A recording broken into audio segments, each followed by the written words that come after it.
morning! Welcome to Flat Earth Early Bird number 2278. I'm your host Arwin, and before I start the show, please don't forget to share it on any platform you deem fit, and if you haven't already, follow me here on Rumble and be here when I'm going live, which is normally 2 p.m. Amsterdam time every day, and please also do support me through the PayPal, Patreon, Gifts and Go, links are in the description box below, or send me a super chat over at the Rumble live chat, or subscribe to my channel and support me that way.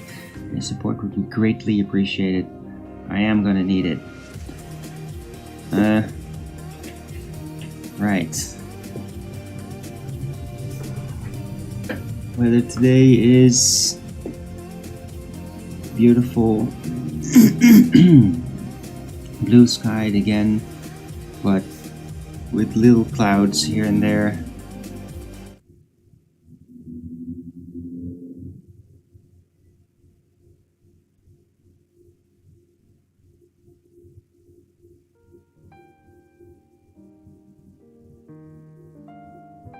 Right, still plenty of sun coming through that.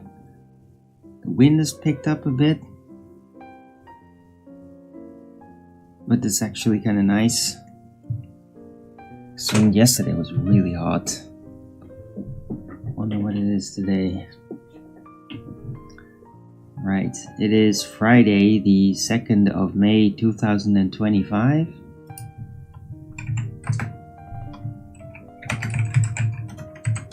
Temperature's 23 degrees Celsius. 70% humidity, 11 kilometers an hour wind. 10% precipitation. Yeah, there does seem to be a little bit of rain. I was going out on the balcony a bit earlier and there were some raindrops across the place. So, just tiny little raindrops.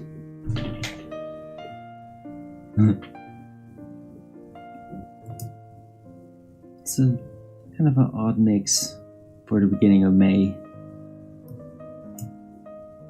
Right, but it is really nice weather.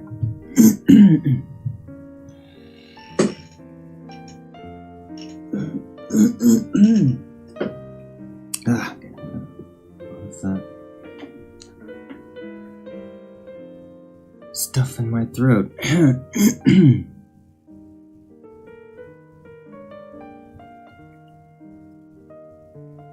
Right.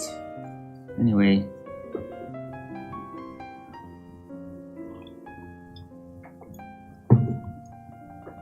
I was just kind of in the middle of watching my lunch break.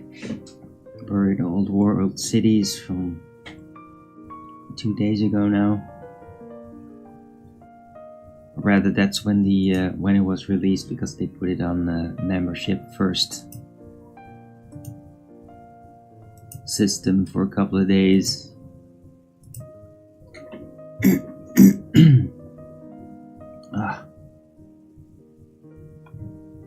Alright, I wonder if I can, how the coffee's gonna go today. I mean, yesterday I was drinking coffee and I got really inspired.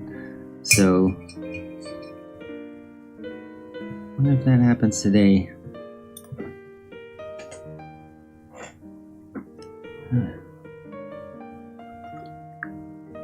Anyway, I hope everybody's having a great day. Doing well at what they do.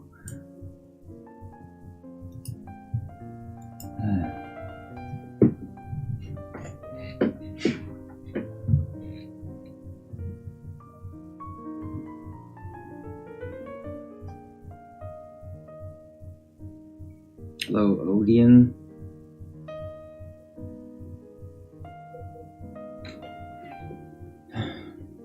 Right, so everybody's getting a new try because of all the massive unbanning. We'll see what happens.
because, yeah. But it's mostly a mess just because of the extreme influx, because they're just really pushing it in there. That's what's making it a mess. If it would just have been a couple of these guys out there with their families and shit, but just a couple, then it would work out just fine. But it's because it's just like raw population numbers from other regions just get shoved in there, and like, yeah, that's gonna make it a mess, because it's basically just inserting a new nation in a place without any kind of acclimatization or integration. So I mean, in the old times, these types of actions would literally be classified as an invasion, and now it's just being politically arranged. But I mean, yeah, 1 million a year, right? Who knows what the actual numbers are at this point, but it's just, it's been out of control for a while. So yeah, I really hope it works out for them, because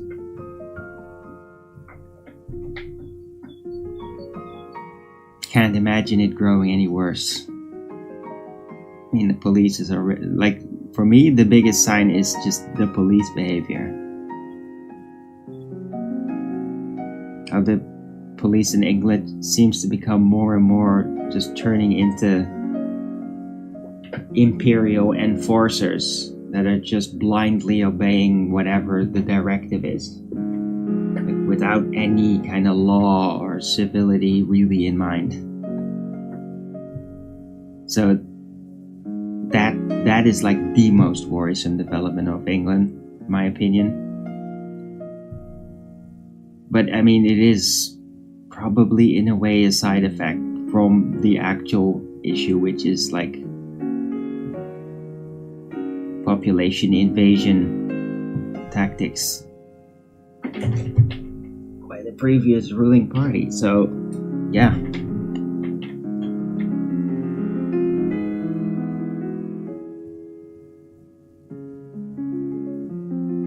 So we'll see where it goes. I wish him the best of luck. I do.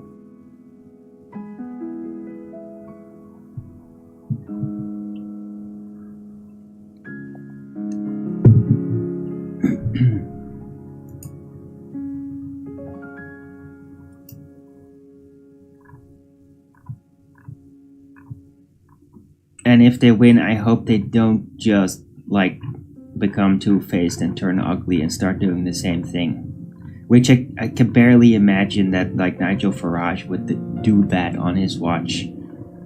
But like, that is basically what has happened in a big part here in the Netherlands with the supposed right-wing populist parties that are just going along with the agenda, and in a lot of ways way too many. Been up too much lately? Nothing in particular, Odium. Being up to things, I mean, my life is relatively boring, so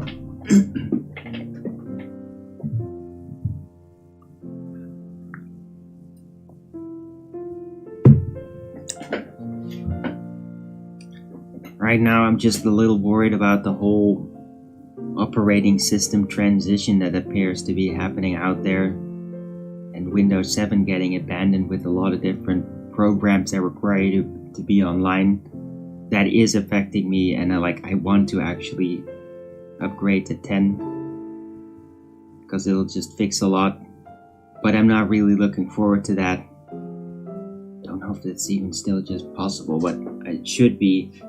Otherwise I'm completely locked out, because I can't upgrade to Windows 11 either with this hardware. That's not possible, apparently.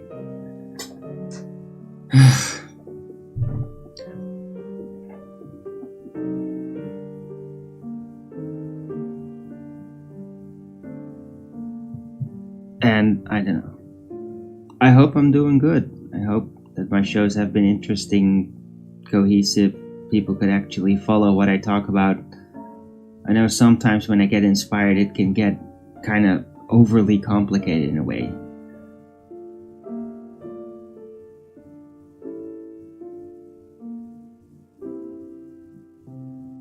Some people, they might just have to like play back something that I said and then just like study it word for word, like write it down. What was it that I was actually saying? Because there is careful logic to it. It's just sometimes it becomes kind of overly compacted, and then I like have to wrap it up into one logical sentence, and like that gets really complicated. And enjoying the shows. Okay. Now I try from living. Okay, makes sense.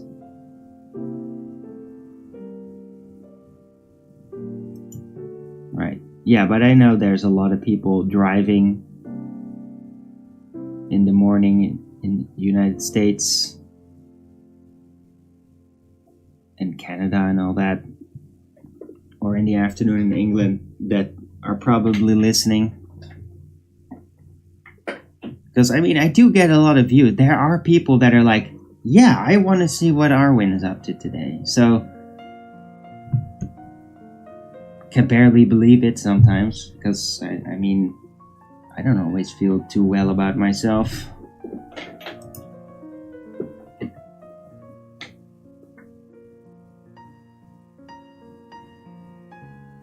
But I like my ideas.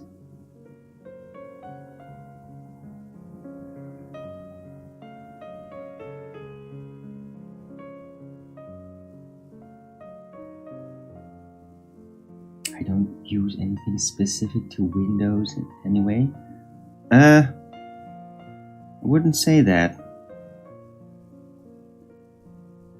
I mean, Skype. And now Windows Teams, I guess, is Windows specific. But I mean, yeah, maybe Linux, but I mean, that is going to be like a challenge. Something, because I mean, then I have to like redo everything. God. Alright, but whatever I'm gonna do, if I'm gonna change an operating system, I'm gonna have to need another disk to do it from, so that I can just keep this one functioning as is. And that's where it kind of starts. So I was planning to do that like somewhere at the end of the month. Skype is nearly finished. Yeah, I know. But I mean, I can still use Microsoft Teams through the browser.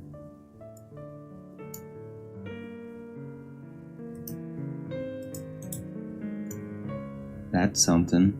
I mean, it's not ideal, but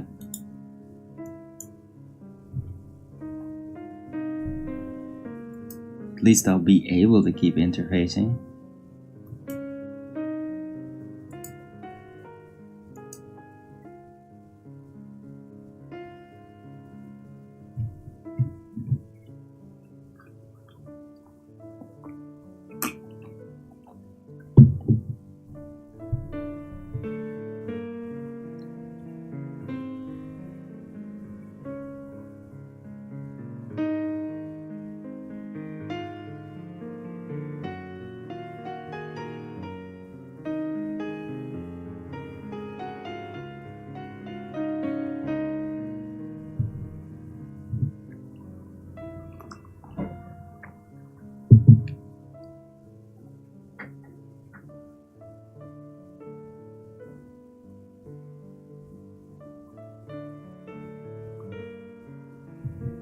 Alright, did I already update? Yeah, I changed it to Microsoft Teams in the description box. So there were some updates to that a while ago.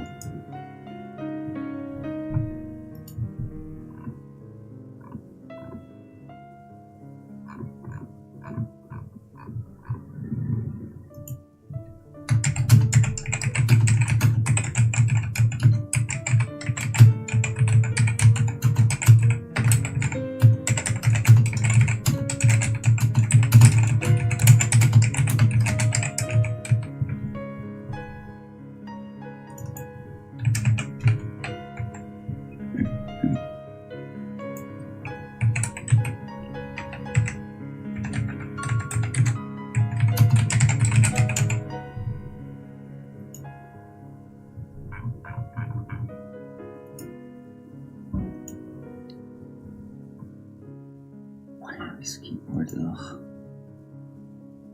Okay, Borders boy. If you're okay with all that wireless shit around you, then I'm not gonna go wireless ever. Anyone here play Civilization 5? Yeah? Dude, I've been playing that for a long time.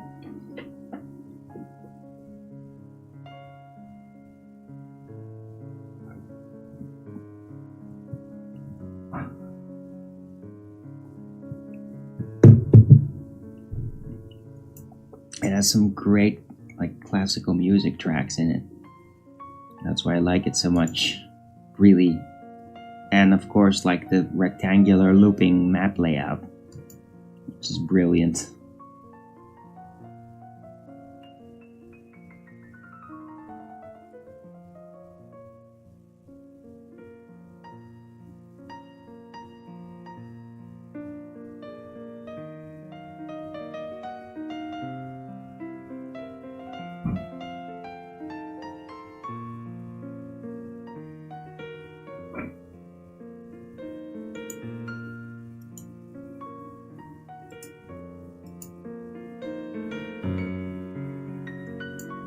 Sheesh, my computer's blasting.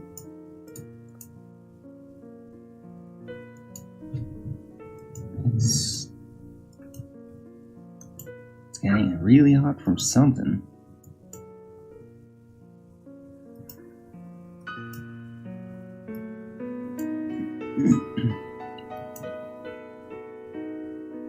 You bought 7?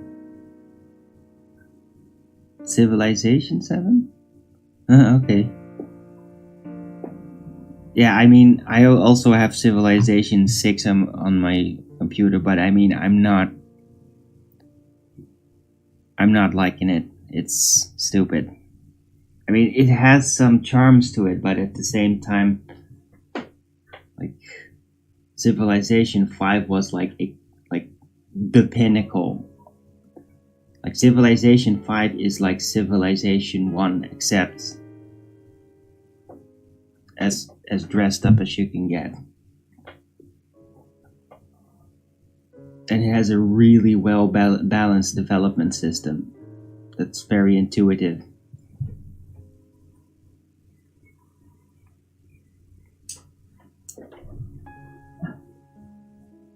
So I don't even know what 7 is like.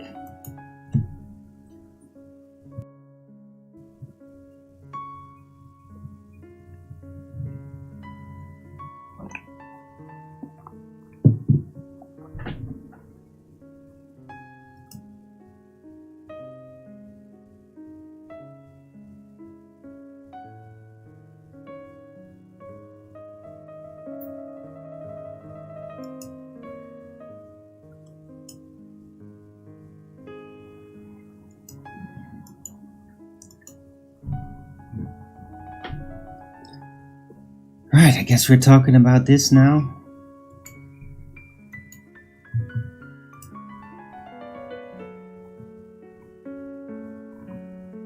I mean, I appreciate people being in the chat, that's cool.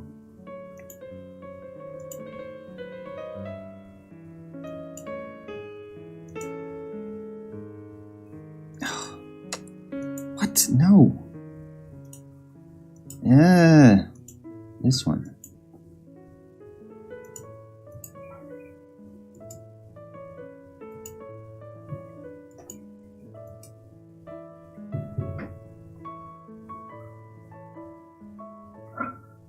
It's Harriet Turban, one of the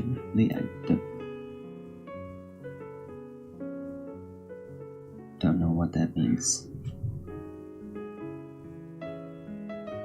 Oh, civilization leaders. Harriet Turban Tubman? I don't even know who that is. Am I supposed to know who that is?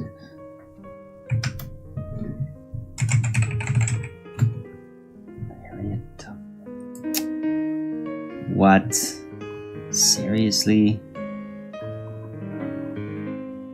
Did they put Django Unchained in there too?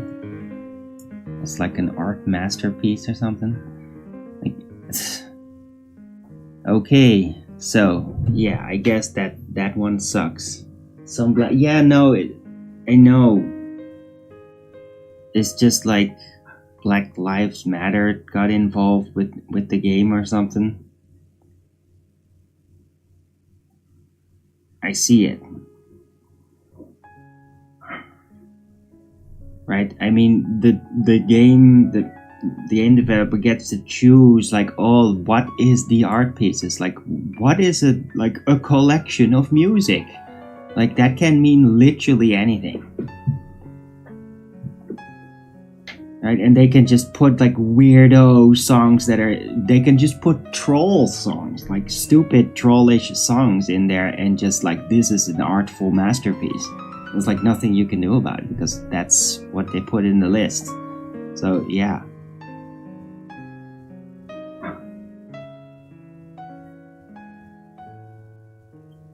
Yeah. I mean, you know how that works. It's like interchangeable in video games very easily like that. So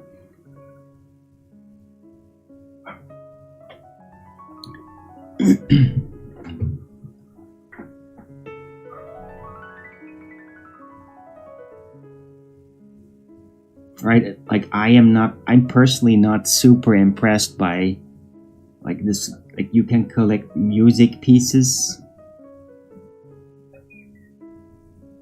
in the game, even in Civilization 5, but like the ones that are on there are like all like the most super well known with like everybody ever music pieces. It's all about, oh, you've probably heard of this one, instead of actually impressive music pieces. Like the music that the game itself plays in the background is like way more impressive than the music you're collecting in the game, basically. So, I mean, yeah, it is what it is. And it's also just kind of ridiculous, like, oh yeah, we're just gonna build the pyramids. Oh, it'll just take a little longer. And like, oh yeah, we just rebuild it. I mean, now it's like knowing about Tartaria, like all of that is just ridiculous. Like it's basically the Freemasons trying to play us. It's become learn your history, and then you roughly know the order when certain buildings were supposedly built, without having any insight on how much effort that would actually take and how complicated those buildings really are, and then they just put it in the game, and like, oh, it's a world wonder. Oh, we're just gonna build a world wonder. Like, yeah, it'll take a little longer than a regular building, but I mean, yeah, we could just build the pyramids right now. It's hilarious.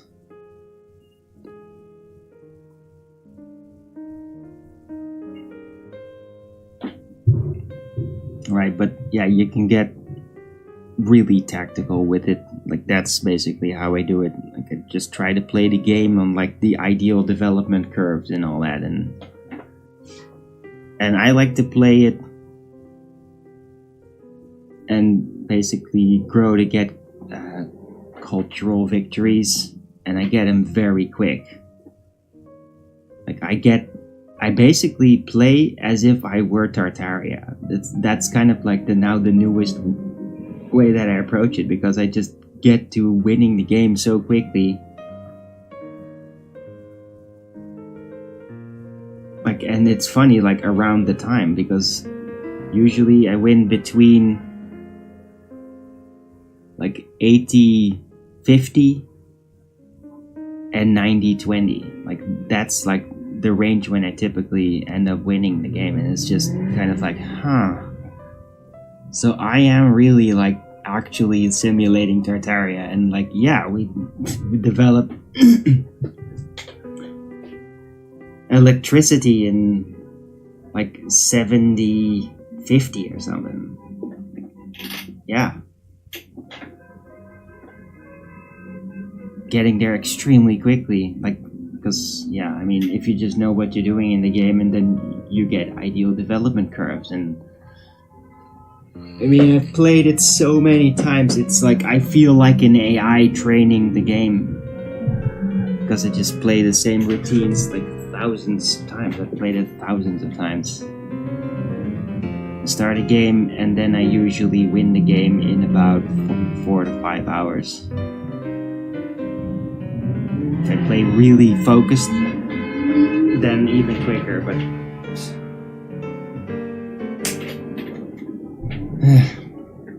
riveting stuff, right?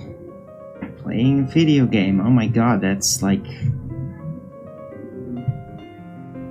interesting. Okay, I guess it's interesting to you. Right, but yeah, Civilization 6, not impressed. Like, the thing that really stood out to me is that they get stupid with the music, which is like, no, Civilization 5. That's where the music's at, and like, they went for Pinnacle, and then afterward they probably regretted it because they realized, like, we can't top this.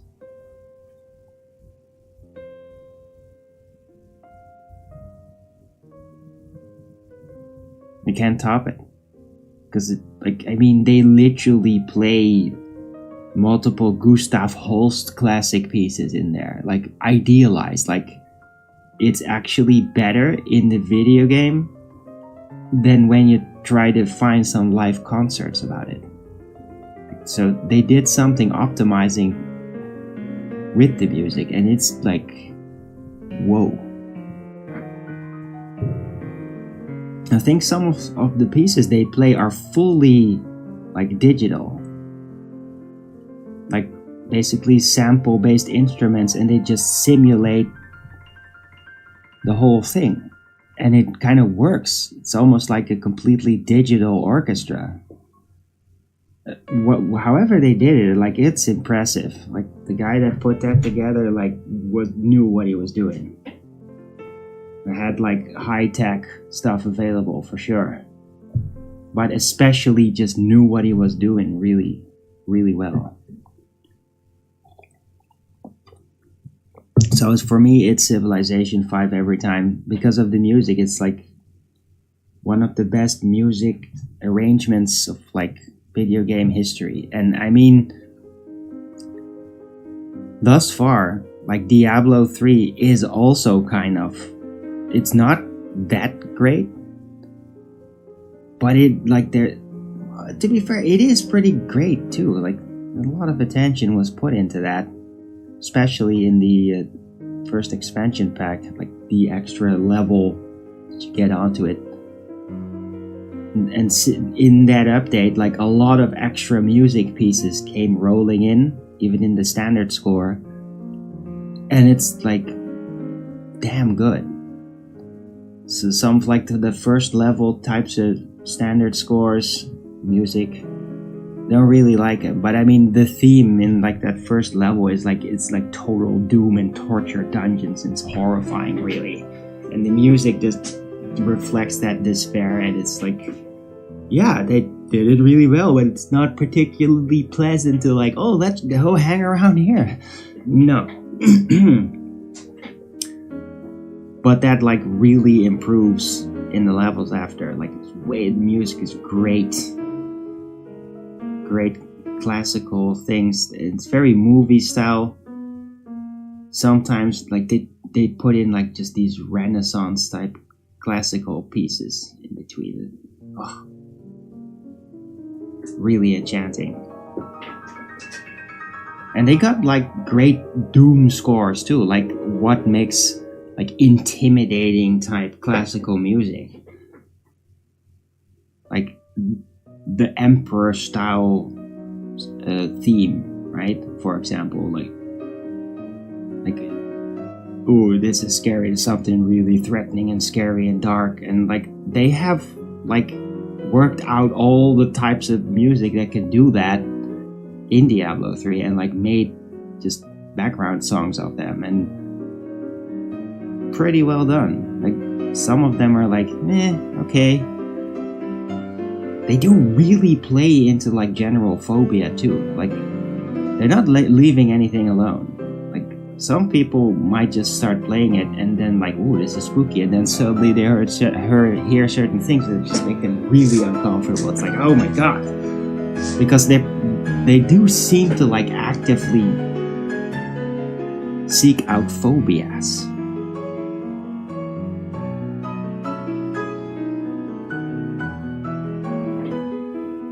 But the overall quality of that music is very high too, and I really appreciate it for that. Like at this point, I'm basically just recycling the game because I've like done everything. Playing at the top nightmare level, almost effortless. Upgraded like to the maximum challenge possible, really. But I still sometimes like to go back to just like play through a few levels and hear those songs again. Like it's like really impressive. And a lot of it also just reminds me about Tartaria. Like the whole game in ways reminds me of Tartaria in different ways and kind of places they show. Looks like looping Earth came from civilization. Looks like it came from that. Okay.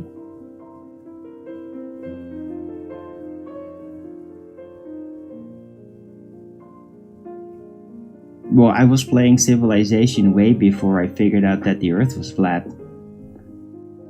But I did always find the Civilization map very intuitive. I would just look at it and be like, oh yeah, it's a sphere, but it's like made flat so that it's easier. It's not like it wouldn't be pleasant to look at something like curvy anyway and scroll around the sphere like that's very unpleasant.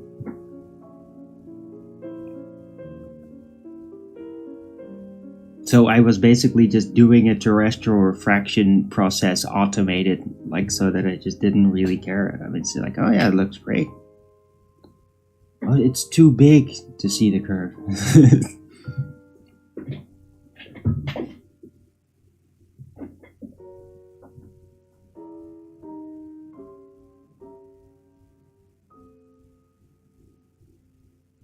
Right, but the idea that the realm might be rectangular looping did not come from Civilization 5. Oh, that idea occurred to me before that and has to do with the orientation of the land masses, like what scale the scale warpings of the different map projections, specifically the disk-oriented map. Intermittent model, and also just all the stories and rumors and descriptions and of things in the south, like beyond the south, and things that happen beyond the north, and the rumors of the big island with the 4 rivers and the inner sea, and the idea of a magnetic mountain sticking out somewhere, right? All that. Like, that exists and persists. So if that's there, then like the disc just doesn't make any sense. And it didn't anyway because of scale inconsistency. It's quite big, you know. Yeah. The realm is vast, indeed.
stuff while playing games. Yeah, I'm just trying to turn my computer down because like the fan is blowing, and then the game is just something that kind of plays in the background anyway. Morning routine thing, but I've turned it off. So same game, yeah, no, and I'm not gonna go to Twitter. Thanks. I mean, I'm not saying how dare you, but I'm not doing that. I'm not just, hi, I'm just a random guy. I'm just gonna play stuff in the background and maybe talk a little over it, because you know why? Because then you barely get anybody's attention. And you're able to focus less on explaining things. There's a video of 24. Yeah, that's really cute, Terry. I mean, sure there is. That's fine.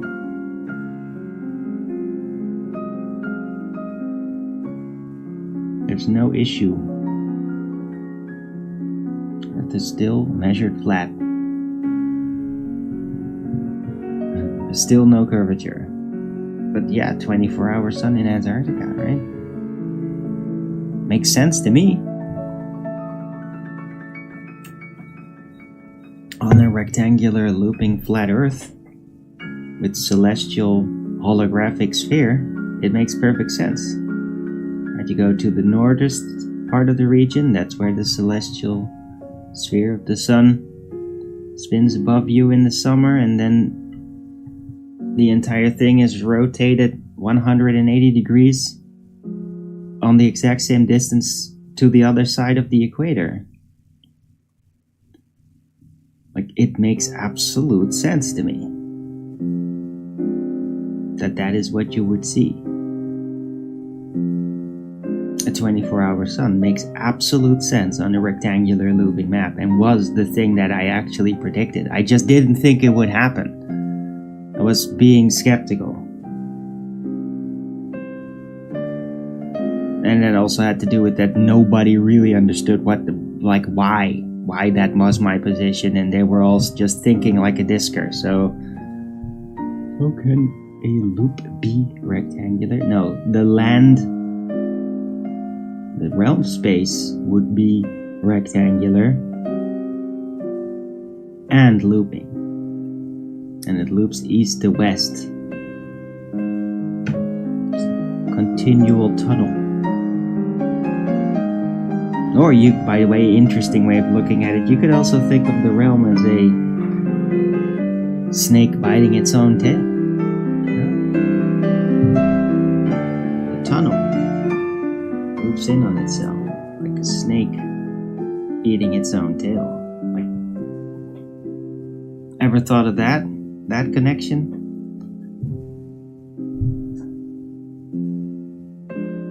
Jaren is more trustworthy than the moon guys? No. No, he is not. I don't know who the moon guys is, but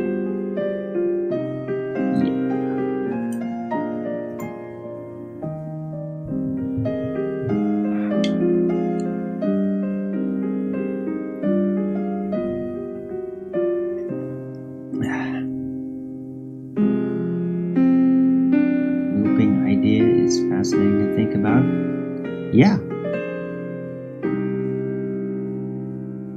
because there's a really good chance that is actually what it is.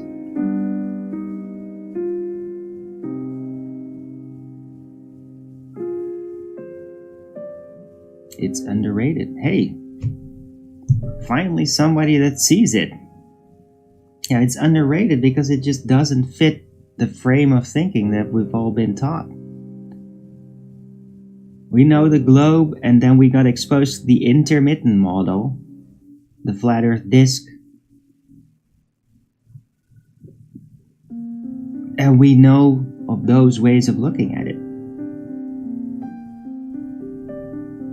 But the rectangular looping model is just like, that's a step further and requires you to just understand something really complicated that's universally happening. The looping system.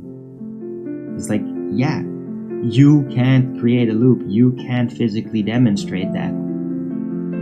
And that's really, really frustrating because that's like, yeah, you can't physically demonstrate it. It's just like, it's merely the conclusion of the measured situation of what's going on. And there's just people that just will not be able to get it. Like, some people, doesn't matter how refined an explanation you give or how well you work out the math, which is not always that reliable, unless they can just see it in a miniature version right in front of them, like they just can't accept it. So, yeah, those people will never accept a looping system because they just can't have it demonstrated in a miniature. It's a better word than looping. It is what it is.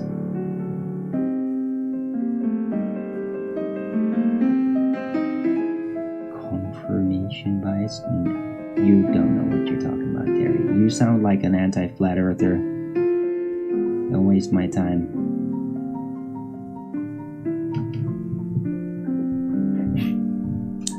Yeah, and sound like, no. Diablo speedrunner? Never.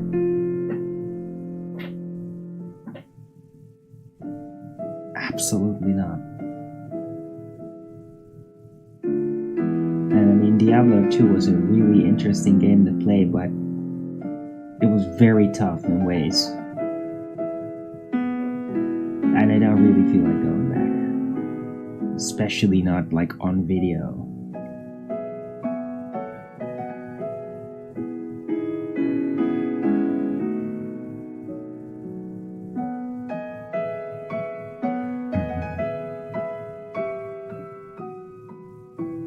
Yeah, and Vandal, loops do not suggest curve. It's looping, it's not loops, it's not an object, it's not a shape. It's an effect. Looping is an effect. It's a spatial effect.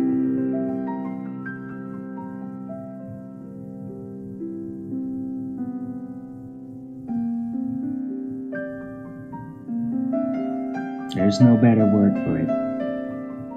And looping does not suggest curve. It's like one of the few things that doesn't actually suggest curve. If they believe Jaren? I don't know who the hell believes Jaren, Terry.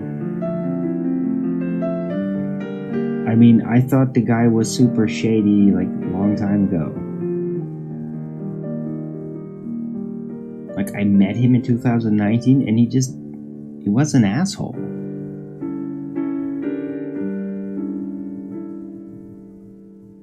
He was a close-minded asshole. Like, I literally tried to start a conversation with him, like, let's exchange ideas, and he was like, shill, blah, like, it was just a closed-minded asshole.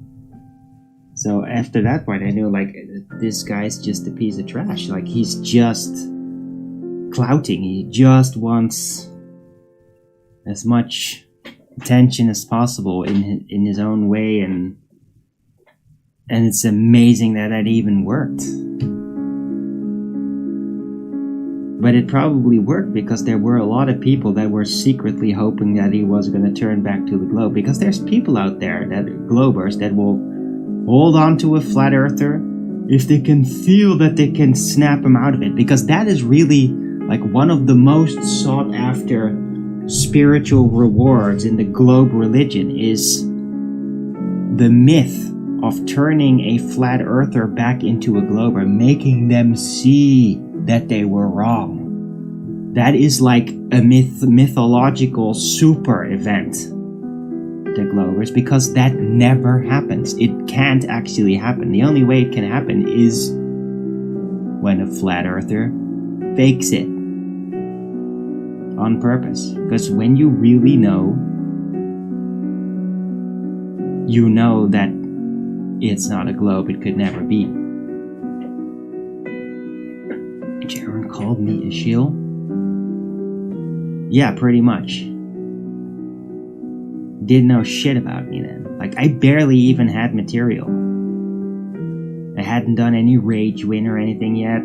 The guy was just a piece of shit. For no reason.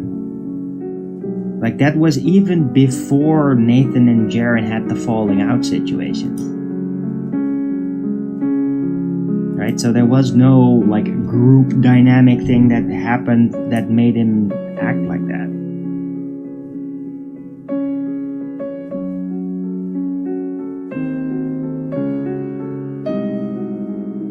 Or, well, maybe it was because I kind of liked Patricia Steer. He was really against... Or no, it wasn't. No, there was literally just no reason.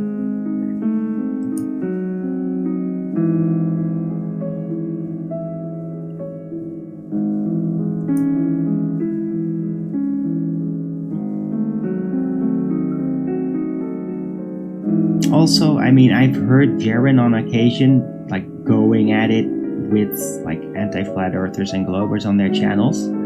He was literally the absolute worst flat earth debater that I've ever come across, like, ever. And there's a lot of people that have tried, especially back in those days, between 2015 and 2018. Every time he'd do it, he, like, absolutely trashed the flat earth side.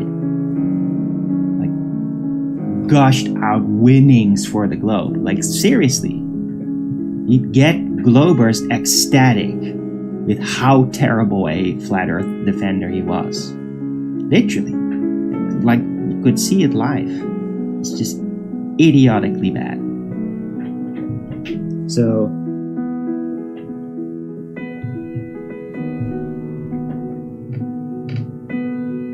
yeah, I am not impressed by Jaren, like, even when he did pretend to be a flat earther.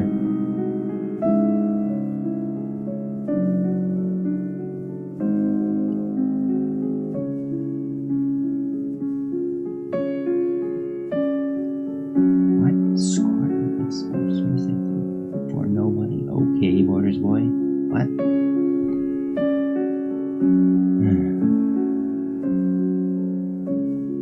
Okay, could you two please not bicker in my chat?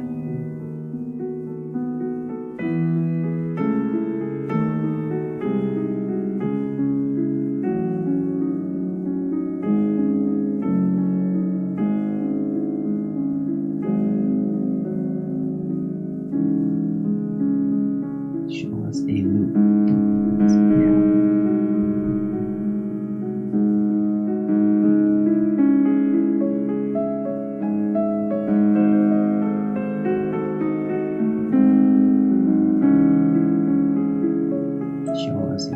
The point is, you can't show a loop. You can only simulate a loop within a created simulation on a computer. That's where you can oversee it. Like, you can't oversee the loop in the realm as a whole.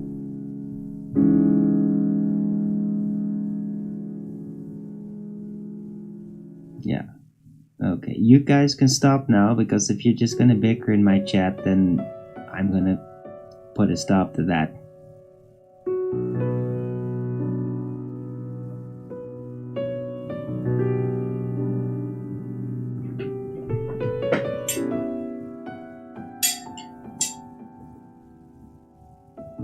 Government offered this. David Weiss? Really? You think that?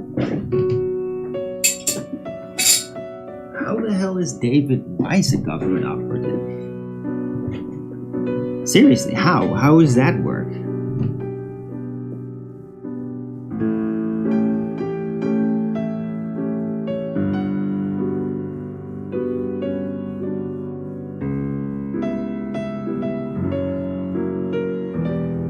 Like, how are you connecting the government into this? That's kind of weird.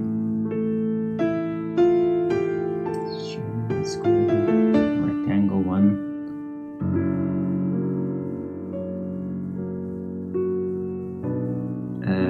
Okay.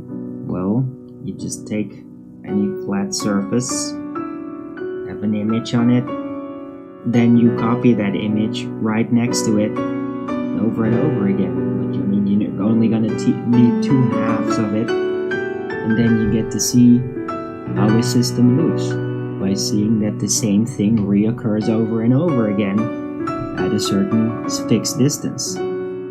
That's how you see it's looping. I'm describing it to you.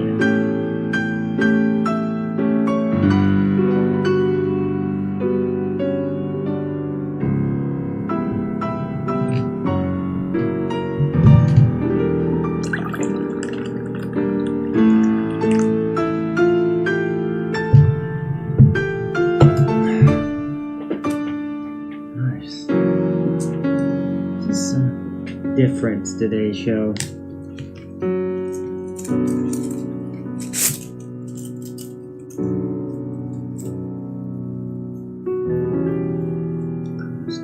One of the qualities of a loop? No, because curve is a geometric aspect. Looping is just looping.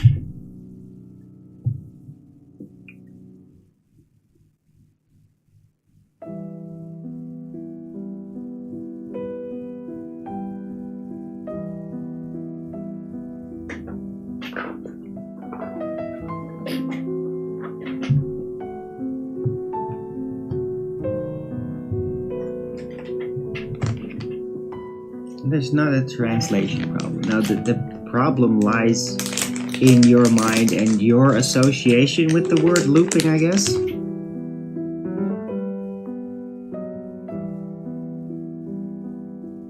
Right? But I mean, you could bring it down as basic as saying like, oh, think of a time loop, right? All those movies, a time loop. There's a fixed amount of time. When it's passed, it goes back to the beginning over and over again. That's looping. That's the looping of the linear progression of time. Now imagine that with space in one direction. You move that direction, and then at a certain point, when you had a certain distance, blink, you are where you started. Except there's no blink moment, no teleportation, nothing. No, it's just a continuum. It's a continuous loop. You walk in one direction at a straight line. You never take any directional changes or over a curve or anything. Just straight line, keep moving, and then eventually, without taking any turns, you end up right where you started. God, what's that?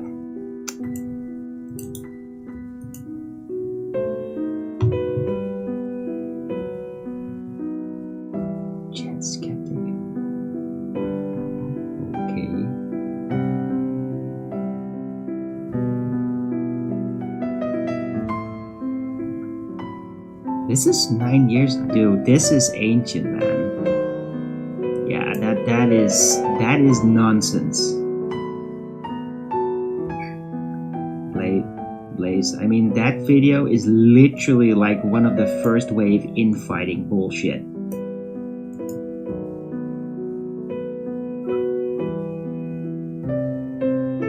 That is literally not evidential in any way. Like, the best you could get out of it is like, hey, these guys know each other. It's like, hey, Patricia comes from a family that does radio. They're into that. Oh my god, that means that she's secretly CIA. No, it just means they're into radio, so they kind of know how to entertain a group of guests through media.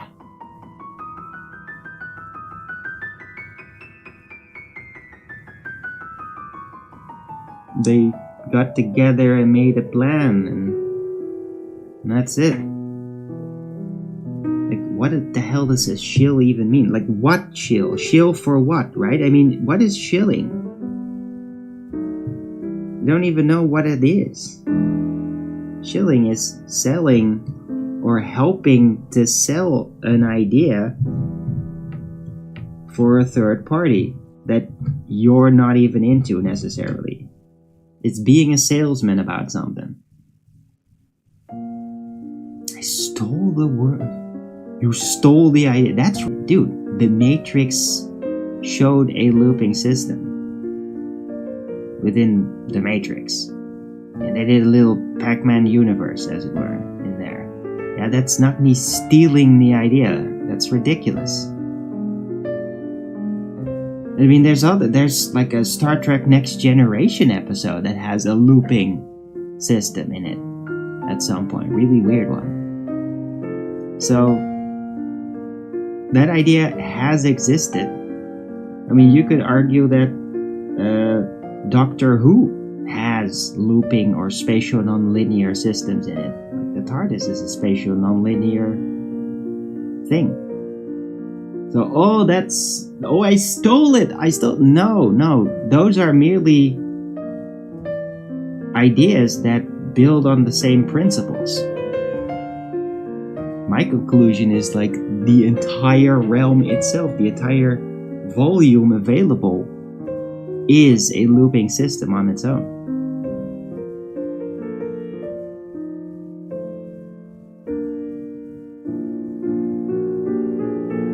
Didn't steal an idea from anybody, just figured it out.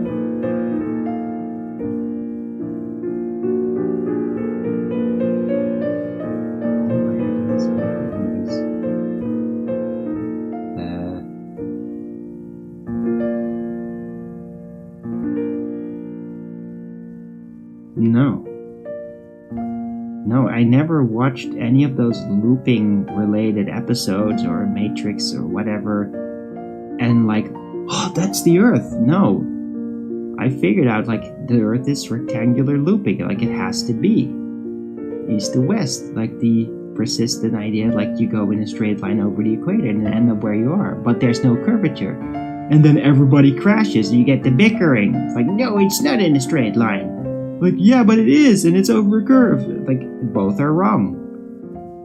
I'm like, but what if it's a straight line and there isn't a curve? And that's just true. What do you do then? And everybody, meltdown. And I'm like, yeah, but what if it's just a rectangular looping system? That's how it kind of started. And then I started noticing after that conclusion, like, hey, there is references of this in movies.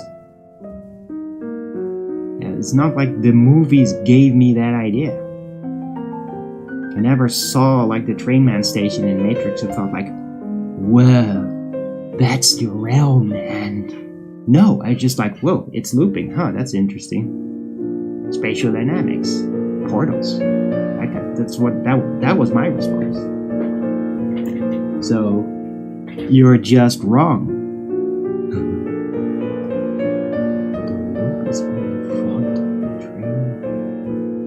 Jumps in front of the... What? Okay.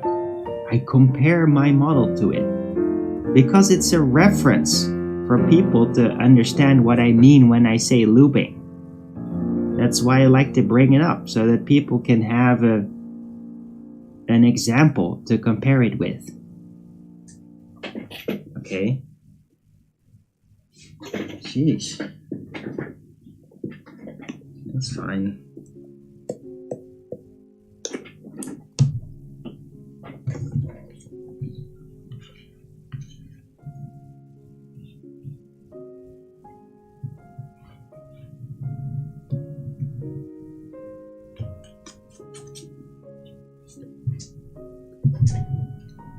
I'm gonna put something in the title, but what is it gonna be?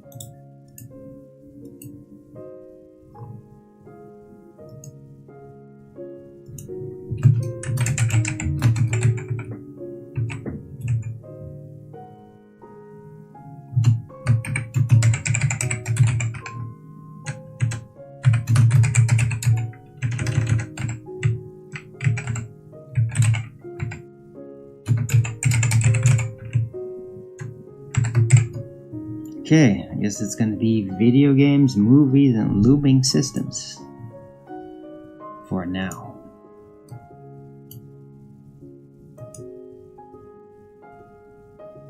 Don't forget to Rogan's it up if you're liking the show. I hope you guys are appreciating it.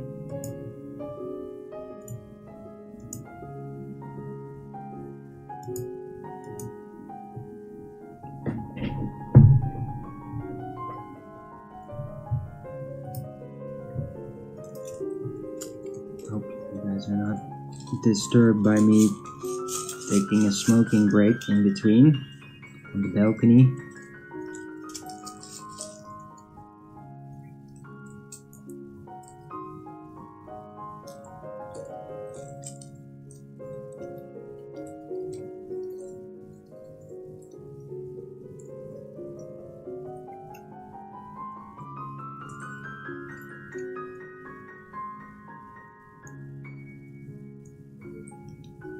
Right, but yeah, the more time passes, the more I think that like the final experiment was actually a psyop.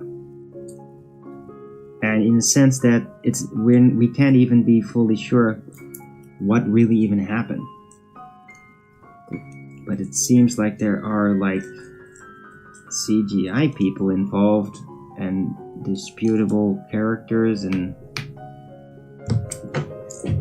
definitely not gonna name names, but it's like the whole thing is very dubious.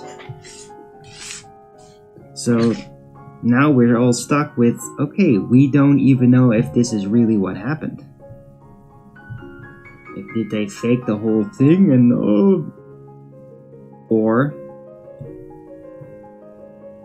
was there actually a 24-hour sun there, but they decided to fuck around so that we couldn't be sure? Like, that's the problem. It's become an event where there is like a permanent uncertainty. A mock-up event. A mock-up that creates uncertainty and confusion, and that's what I think that's actually happened. Okay, yeah, no, that sucks. Do that again, I'll kick you out.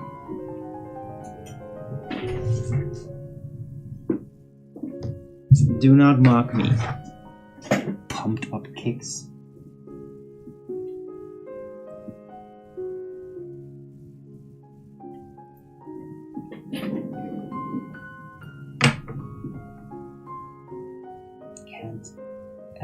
Can't fake a sun?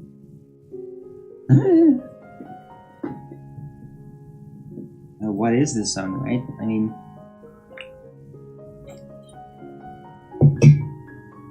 I think it's a non-local hologram.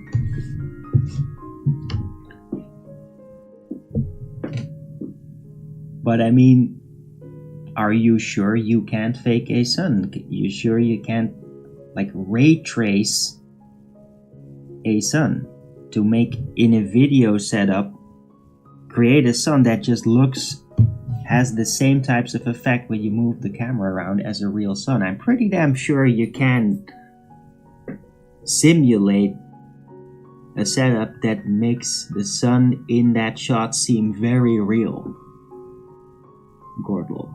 So I think you can actually fake a CGI sun.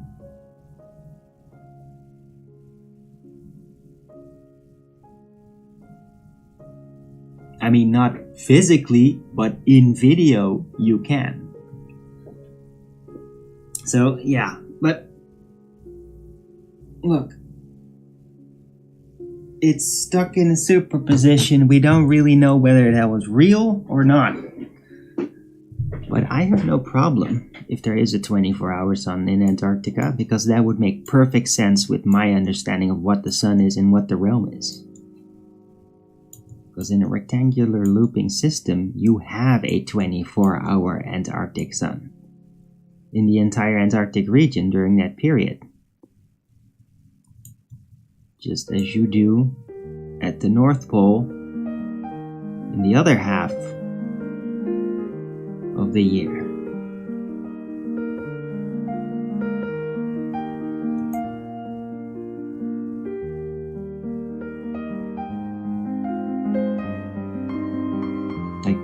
It makes logically consistent sense on a rectangular looping system that is what's happening, that is what would happen.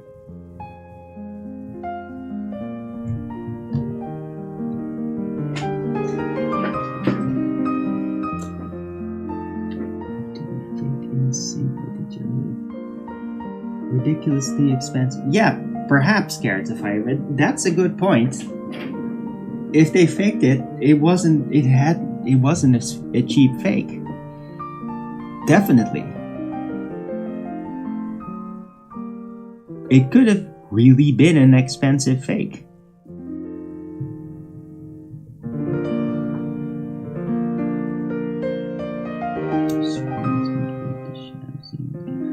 Okay, I don't know about those details, pumped up kicks, but I'm sure, like, whatever. The point is that even now, the bickering about it is still persistent. The division it creates.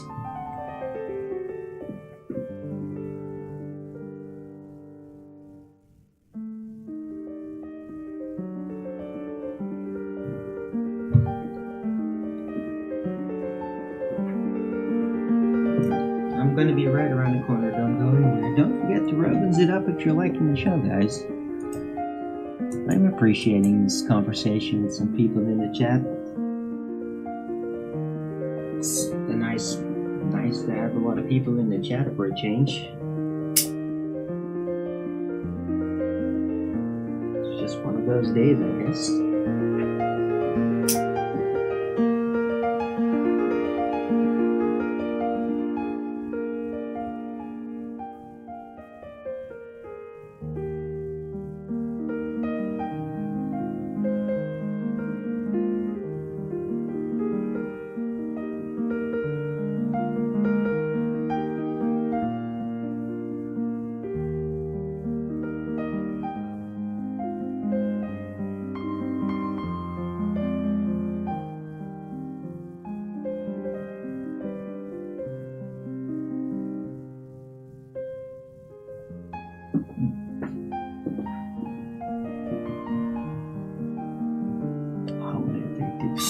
I cannot do that.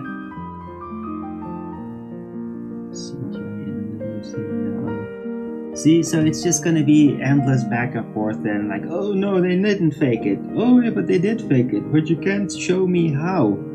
Like, yeah, but I can't show you that there's something wrong with it. And so that was always the purpose of it. It's a mock-up. It's there to create inconclusiveness, friction, and division. I think that's why it happened the way it happened. It's like a dead end.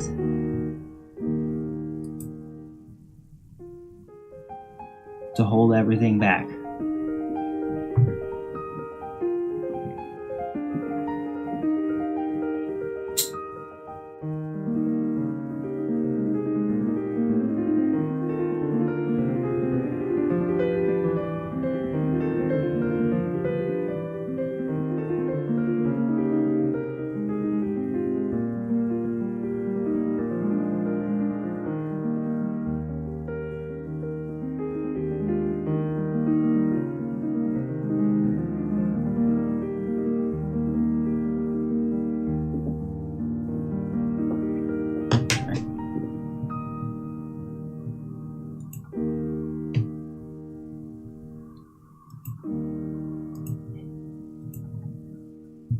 We should put that in the title too.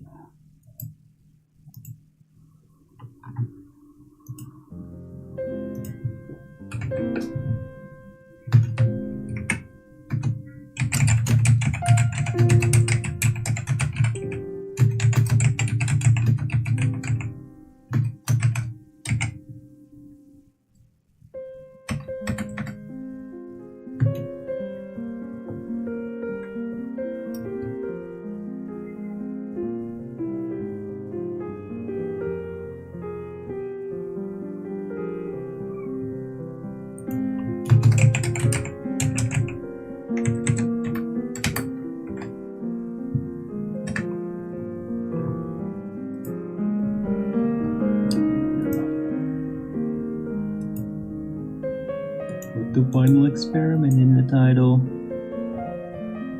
Yeah. Final experiment, divided dead end.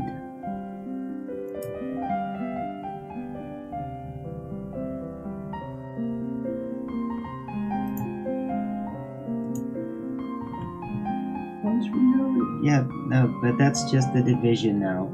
Yeah, this is just the eternal bickering pumped up. No point.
What? Okay.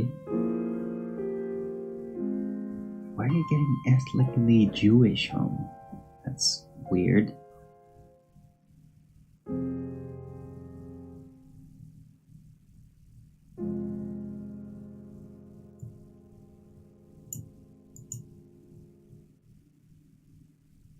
That's just a very strange thing to say. And I mean,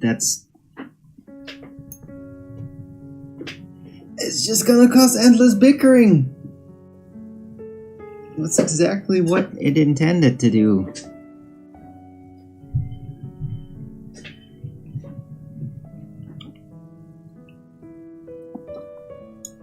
Yeah, I mean, my current position, and it's not because I know what really happened during the final experiment, it's just that to me it's convenient to accept that it was real.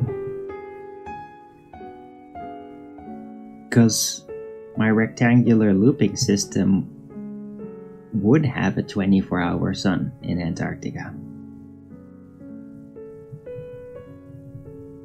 So that's my position, because it's convenient to me. It always was. I mean, I told Will Duffy to his face when I had him on the Night Owl show.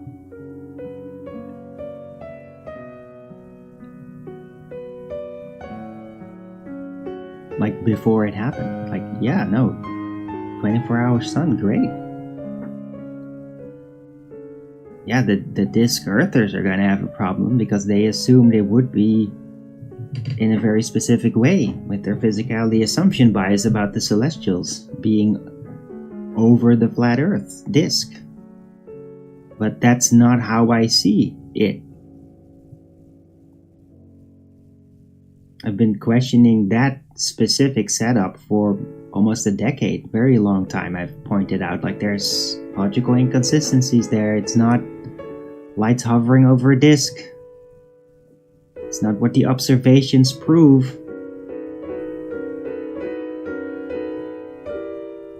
Through logical deduction. And I mean, during the final experiment, I really hoped that a lot of people would basically jump on board and be like, hey, this guy's always said that. Huh. Right, Betsy Pie. Yeah. There you go. created a divided dead end. They succeeded what they set out to do.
Damage was done by FH themselves. Yeah, they're divided.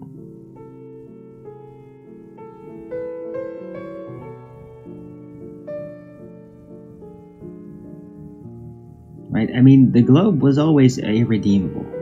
It is irredeemable. It's absolutely disproven in every possible way, including natural law.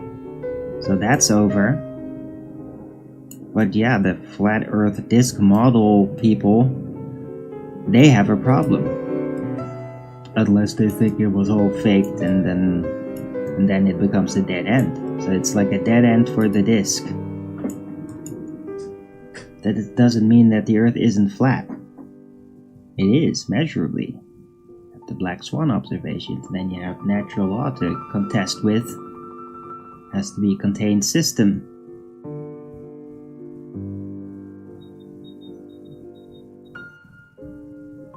And it's stationary on top of that. That's a whole nother direction of discussion. These things remain. Earth is flat, stationary, and contained. That was already well established for years. Whatever the sun is doing, I mean, it never proved anything about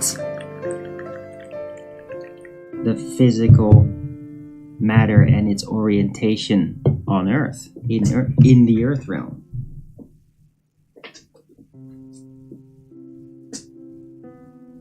Like, whatever the sun is doing doesn't make the Earth spherical.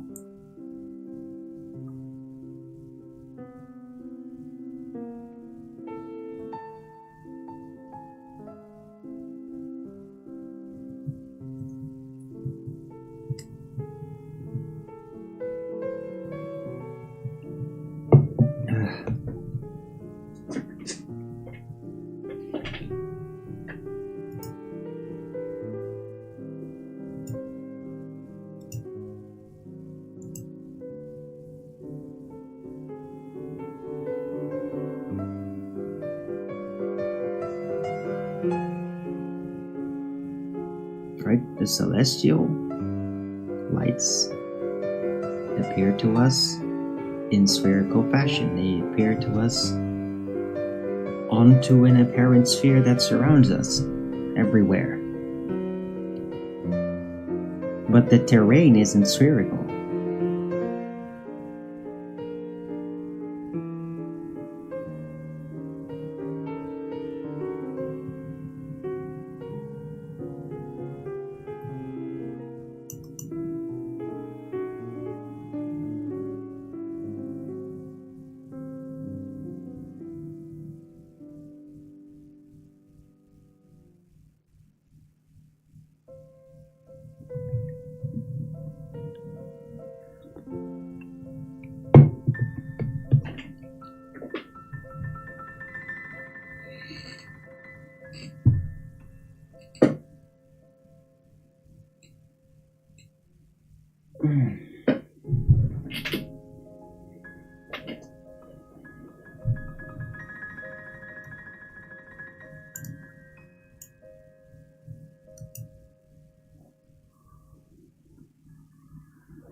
Right, and in my opinion, nobody's ever really known what the celestial lights were, and that's part of the reason why in ancient times divine aspects would be ascribed to them. It would be declared angels or like put there by God, and those are the references. Why? Because nobody really understood like physically what the hell that is, what these celestial lights are. Like doesn't fit our physical understanding of things as easily. And I came to the conclusion that's because they're actually holographic. In a very strange way, non-local holographic. So none of them have actual positions, just apparent positions in relation to the observer on an apparent sphere that surrounds the observer.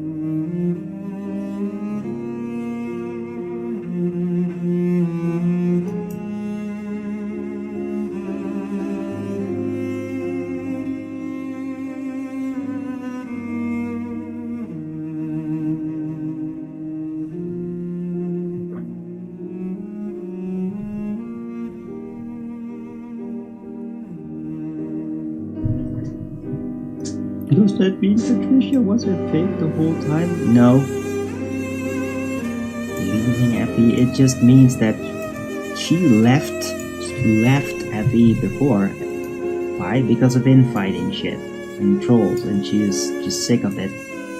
And she came back for a while. I'd hoped to get her on, and then the final experiment happened, and she's just like, I don't want to deal with this. Does that mean she's a fake Effier? No, it just means she doesn't want to have anything to do with the bickering, and that's kind of the reason why she retracts. Also, she has admitted, like, yeah, she doesn't really know what's going on. She knows the Earth is measured flat, but she doesn't really understand the model of it. She does want a complete model to have a grasp on, and that fell away, because she was in that sense a disc earther. She did accept that model and all the things that were said about it, and that broke a little bit, or turned all the people that held on to it and just like, oh, it's all faked, and no, they're just faking everything, which is a dead end too. And Patricia just didn't seem to want to have anything to do with that. Yeah, but she has not come out like, oh, I don't think that the Earth is flat anymore, it's a sphere now, like Jaren. Freak. Okay. So, now.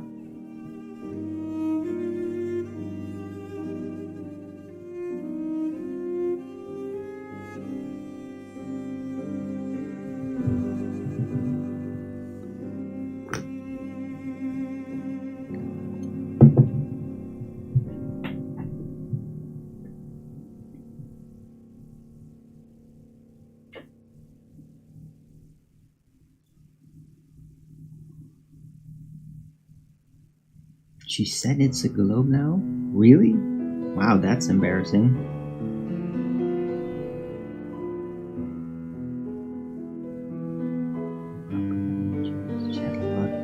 Okay, well that is weird and disappointing then, if that's the case. I don't know if that's true, Petsy Pie. You could literally be making that up. I don't really trust you that much. But, I mean, okay, if that's what she's choosing now, then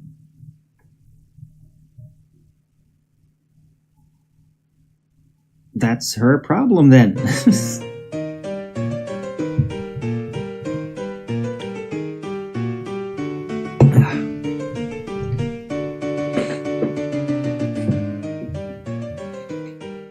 Right, I mean, maybe she's set her careers now on being a globe salesman. I just can't imagine how to do that after everything that she's been through. So I don't know what the hell she's doing if she's really saying that. That's just weird.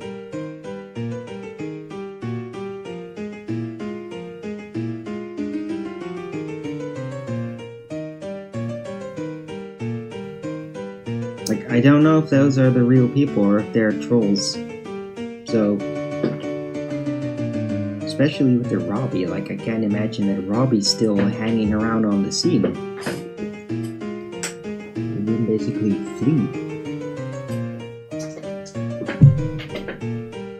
Right, but don't forget, trolls like to do this. They like to then create fake accounts of the people that left the scene and then just like mock them up. They love to do that. Right, but yeah, I'm not really too interested.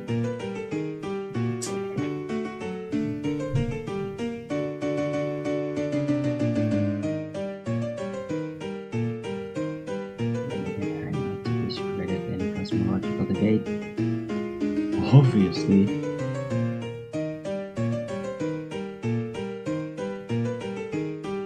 Okay. But I mean, for being a limited hangout, they sure had a lot of reach though at the time. I mean, a lot of people now know the arguments. Right? I mean, all the bandwagon hopper people that were just looking for a bandwagon to hop onto in opposition to being NASA fanboys. But they don't really have a grasp. It's more about having the numbers and having a group to be a part of. Like, yeah, they might all be jumping off the bandwagon now.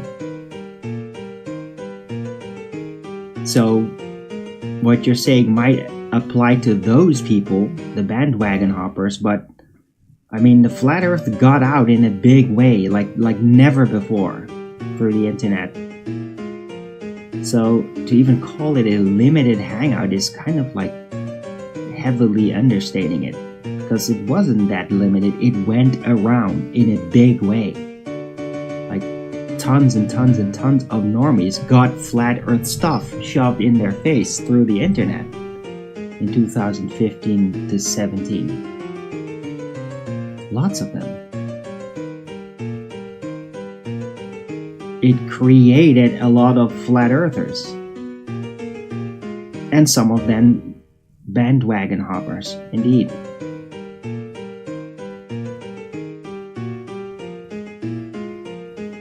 Right, but when you say discredit something, a debate, and it's controlled, well, usually that happens when there's already something around,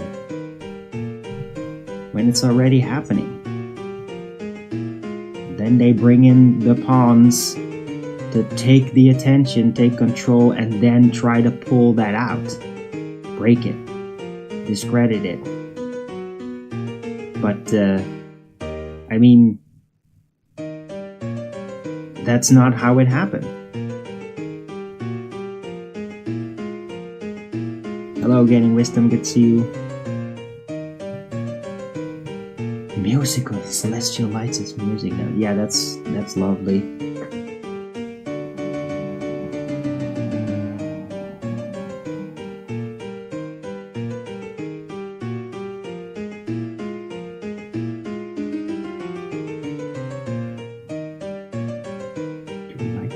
Numbers? What are you talking about, Terry? What numbers? Astounding didn't bring up any numbers. You talking about numbers in your titles?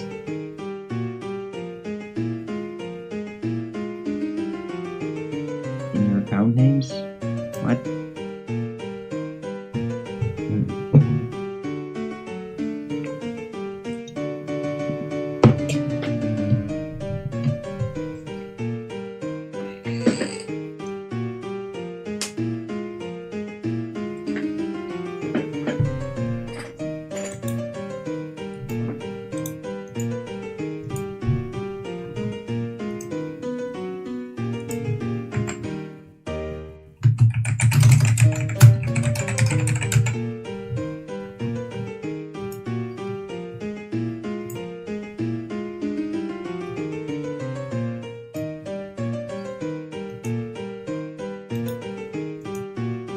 Alright, hope everybody's liking the show. Don't forget to Rogans it up if you are. I'm seeing 3 Rogans. I hoped there would be more. All these people in the chat all having an amicable conversation.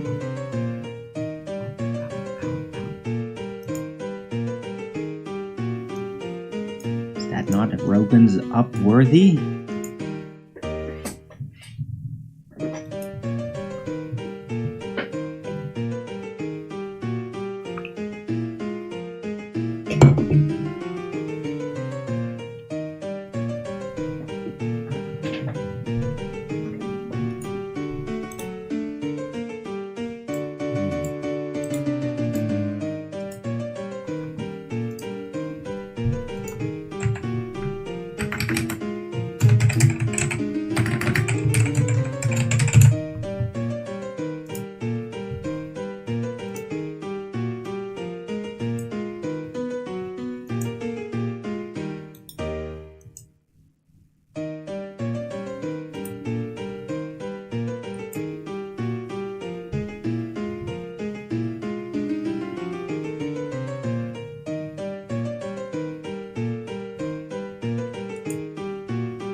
Right, I'm gonna take a 2-minute break. Don't go anywhere. Don't forget to Rogans it up.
Back.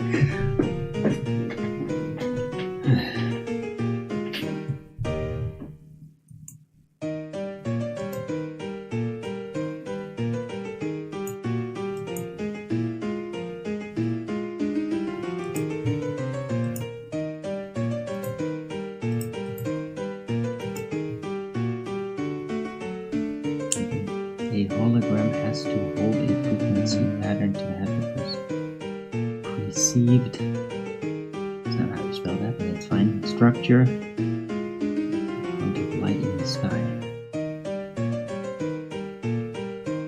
Yeah, well, that's a local hologram you're talking about, gaining wisdom. Celestials do not seem to abide by our understanding of the available hologram technology.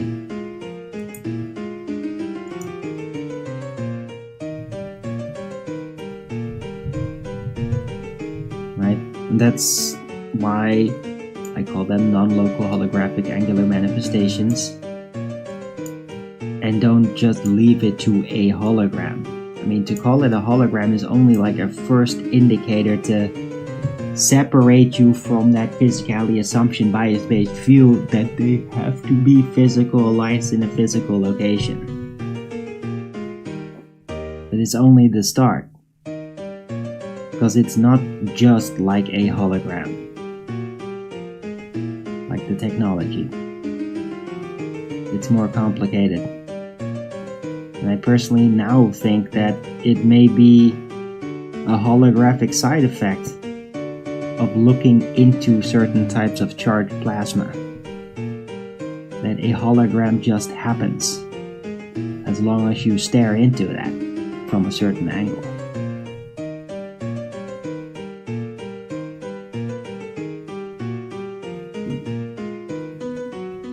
Also, I'm really, the more I think about it, the more I'm really impressed by my conclusion that I put it in the title the other day, and I'm like happy about that the blue sky itself may also be a celestial and not just a local effect. Because when you go high up during the daylight, the blue sky above disappears. And there's no logical reason for it to do that, other than it being a celestial too, and thereby being diminished like all the other celestial when you go really high up. You would have to conclude then that the blue sky is a part of those lights system, and not just a side effect or a backdrop, a non-holographic thing. Are we holograms too? No, just the lights in the sky and the blue sky itself.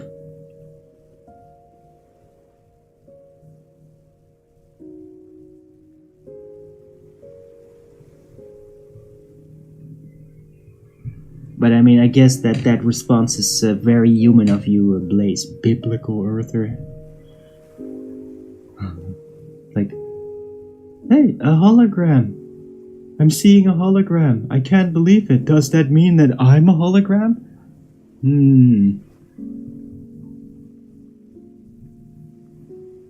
Like, I'm going into the forest and like, whoa, I'm seeing a rabbit. Does that mean I'm a rabbit? It seems like that's kind of the response you're having there.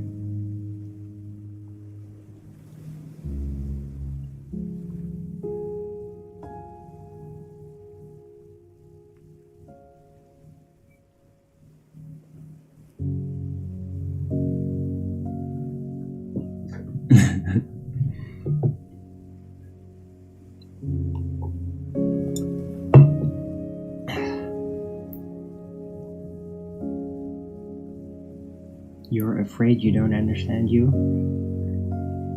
Okay, let me just put it plain. No, you're not a hologram.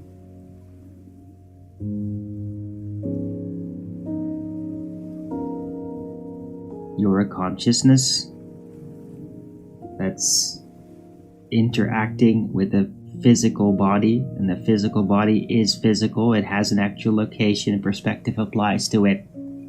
It is subjected to entropy.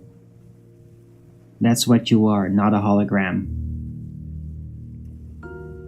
You're not just a light arranged in a certain way to give the impression of a physical nature. That's not what's happening. Like, your body is actually physical, not just light pretending to the observer, giving the impression to an observer that it is physical. No, it is actually physical, provably.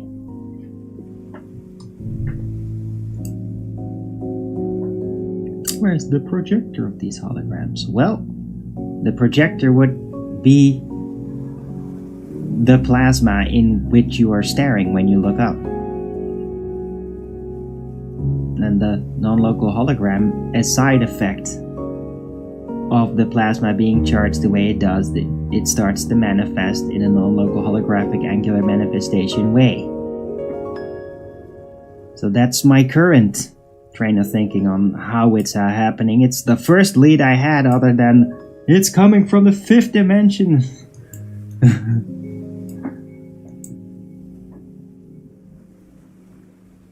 Right? So there is no like a thing that's projecting out light that is then arranged in a certain way to give us a local hologram type observation. That is hologram technology. It's rather an energized material situation that by happenstance, as a miraculous side effect, inherent to nature itself, creates celestial apparitions, which are non-local holograms that you will start to see as you look into that plasma, even at a distance. It's like the plasma will be like a window in which you start to see the non-local holograms with apparent distances, non-actual distances. And the wider the area of that plasma, the bigger the celestial apparitions will take up your view. So if you had like a local plasma situation that would be like up there creating the side effect hologram, like put it in a glass sphere or something and you make it happen, then you would be able to see just within that local plasma creation celestial effects. And you might even like have to look at it from an upward angle from below it to be able to like in it see stars in the backdrop and who knows what else. Maybe even like the sun or something.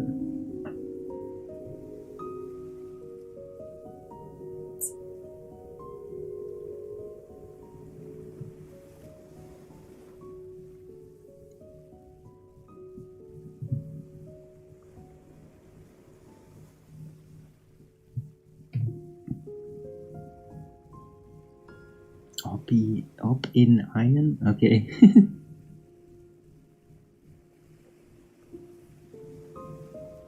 No, but I mean, if it is a holographic side effect, then I'm sure that frequency will have something to do with it. Frequency of energy, electrics, the charge of the plasma.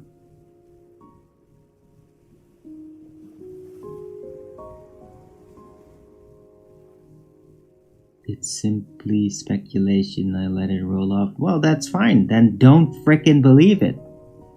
And then believe whatever the fuck you want, Terry. You hold on to that physicality assumption bias without evidence. You do whatever you want. Like, I'm just trying to figure out what's going on.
You know what you know.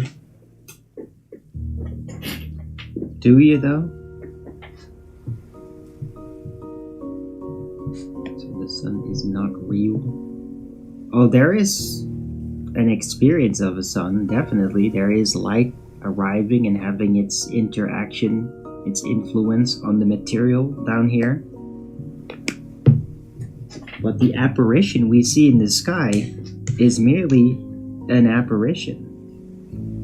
The sun that we see in the sky, that weird thing that when you look at it you get the weird contrasting effect with your eyes and everything, and that is effectively like a hologram. Like, it's not an object that has a location. You can't like go towards it and then arrive at some point, have it be closer to you. That doesn't happen under any circumstance.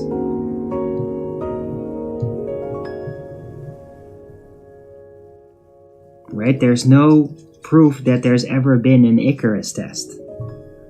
Like the mythology of Icarus flying too close to the sun with his wax wings and then crashing down is literally a mythology. Like the idea of it plays into disc earther thinking. Like it is a ball energy flying over a disc and it would be close and then some angel flies up to it and like, getting too close and But there's no evidence that anything like that has ever happened. That anything has ever moved in on the sun to the point where proximity heat would be measurable and overwhelming. That never happened. There is no Icarus test. I've called it out. Like, when you want to prove it's physically there, Icarus test. And all these balloons you're sending up. Why doesn't anybody do an Icarus test with the balloons? Send it up. Like, right at the GP line of where you know the sun is going to be at. Try to aim that it basically flies directly through the apparent calculated pathway and make it hit the sun. Make it happen then. Nobody did. Nobody did that. Nobody accomplished that. Nothing ever saw the approach of the sun. There's no Icarus test that's been successful.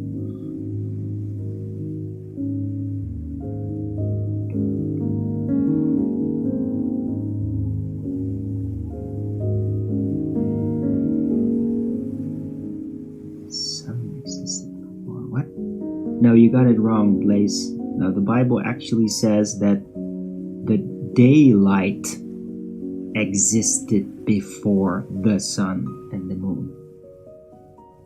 First there was light,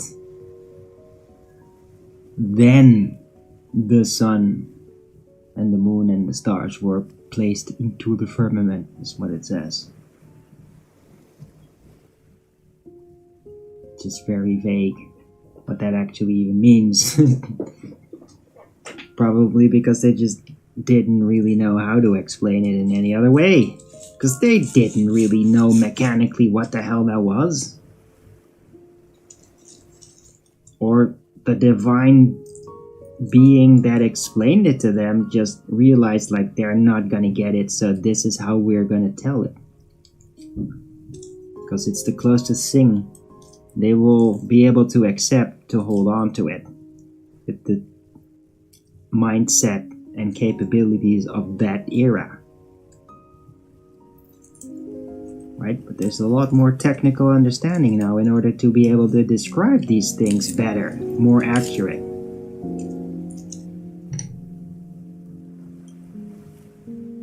Sky decorations. Right, well, if they're non-local holograms, they are technically then sky decorations. That's quite literal. Daylight, not sunlight. I know, Blaze, that's literally what I said.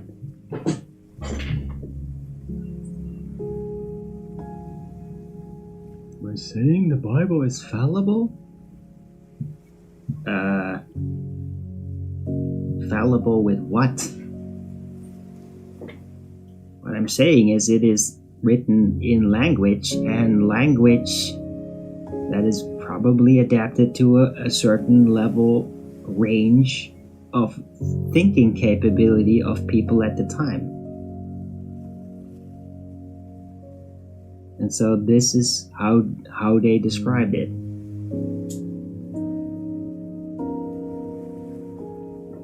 If that makes it fallible because it doesn't give you meticulous, super detailed, exact explanation, then yeah, it is fallible.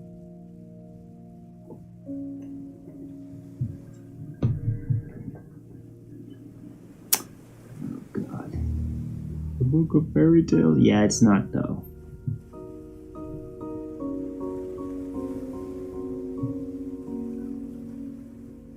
I mean, the Bible is a lot of different things. It is also a book of wisdom. It's also a book of spirit mechanics in a way. Like, gives recognition to that existing, and it has a purpose within the book, within the story.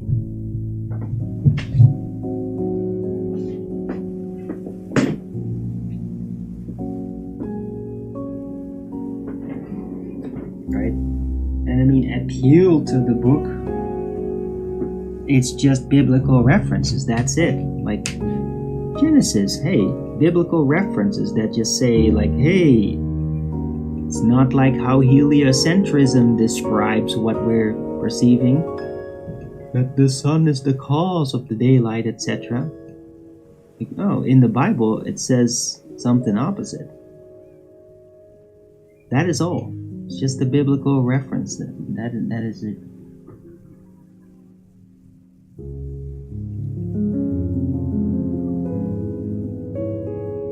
It's perfect. You're just okay.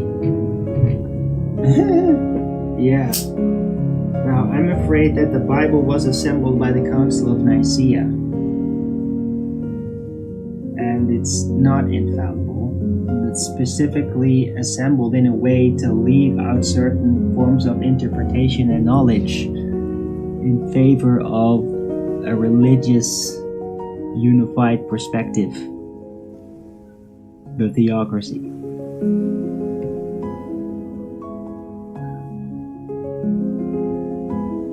can't believe you just called the Bible fallible. Oh, you're praying for me. Oh, thanks. I mean, by all means, do that. But I'm okay. I'm perfectly fine.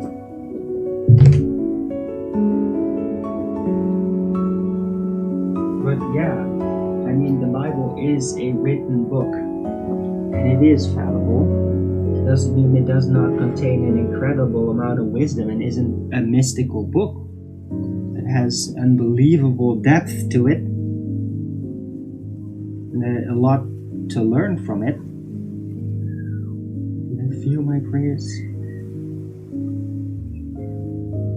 Barely, but sure. But I mean, I don't need your prayers because I think that the book is fallible. I'm just not a religious fanatic. I'm a follower of the path of Christ, and I have very specific views on the Bible. And what it is. Because the Bible is also like a seduction by Lucifer, in fact. It's a seduction of the reader to learn Jesus' words and then find reasons to not actually do what Jesus says.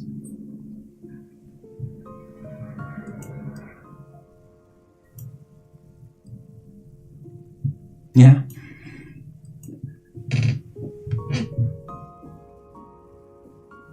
Like, I trust the words, but I do not trust the book as a whole, and I definitely do not trust others' opinions within it, especially Paul. I mean, he's had interesting societal views, and like, he's not completely evil or anything, but he did rearrange things. And he did make certain claims that he didn't provide evidence for. Oh, Satan is a great lesbian. Shut the fuck up, retard.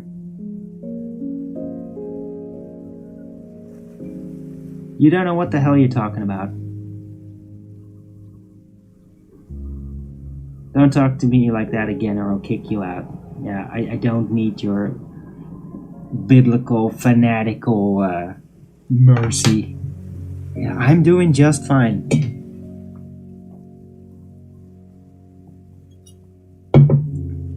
Yeah, I'm not part of your fucking cult.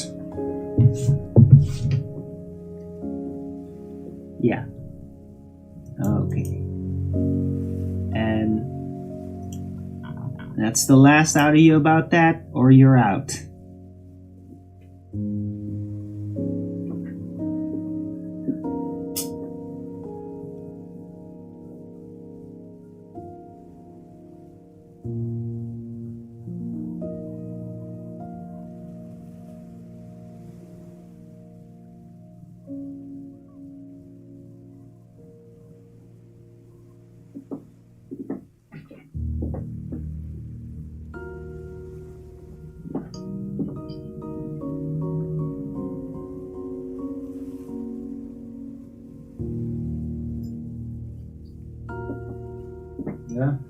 God is truth, Satan is lies.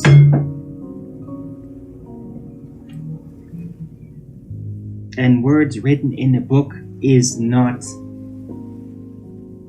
It's just words written in a book. I'm calling Christianity a cult? Yeah, I'm fucking calling Christianity a cult. Yeah, that form of fanaticism, that is cult.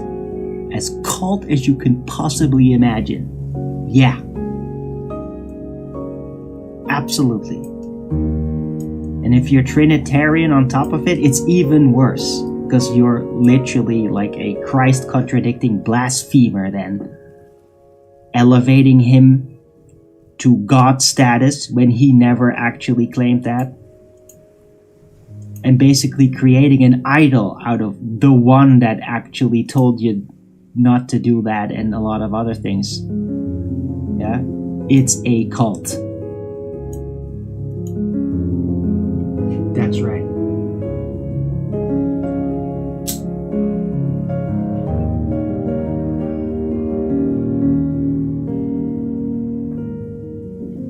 If you instead just listen to Christ's teachings and recognize wisdom when you come across it, then you're good. Can't believe you just said it. Yeah, well, fucking believe it. Yeah, get over it.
What heckling? Okay, you're out of here. Fuck off. Yeah, I don't deal with religious fanatics, anti-flat earthers, or like this biblical cultists. I don't deal with them. Yeah. Didn't heed my warnings, and now you're out.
Well, that was tiresome.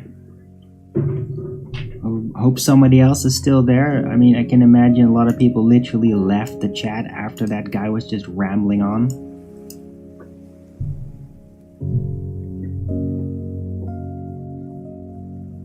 Is that the warning we were taking from that? No, it's just I don't want to deal with cultish fanaticism like that. I don't need to be judged by some cultist because I don't fit their rule system.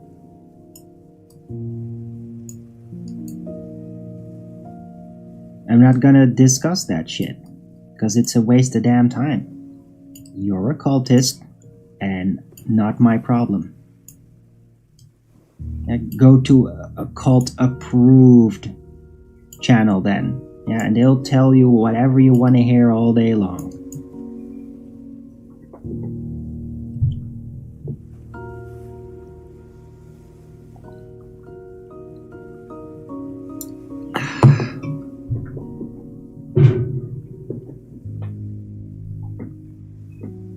Not over here. Over here, we figure out how to find a way through. Figure out what is actually real, including spiritually. And we identify problems when they are spotted spiritually.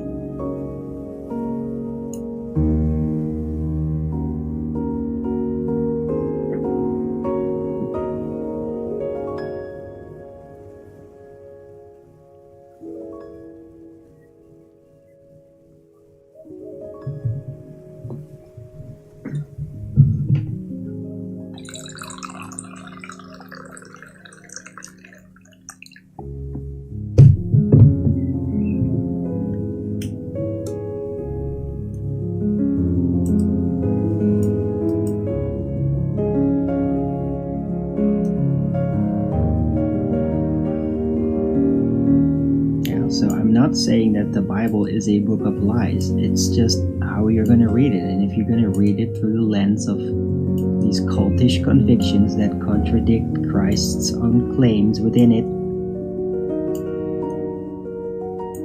then you're believing in lies. And you're a cultist. Created by a priesthood that's set out to encapsulate Christ's wisdom and then create it into a theocracy.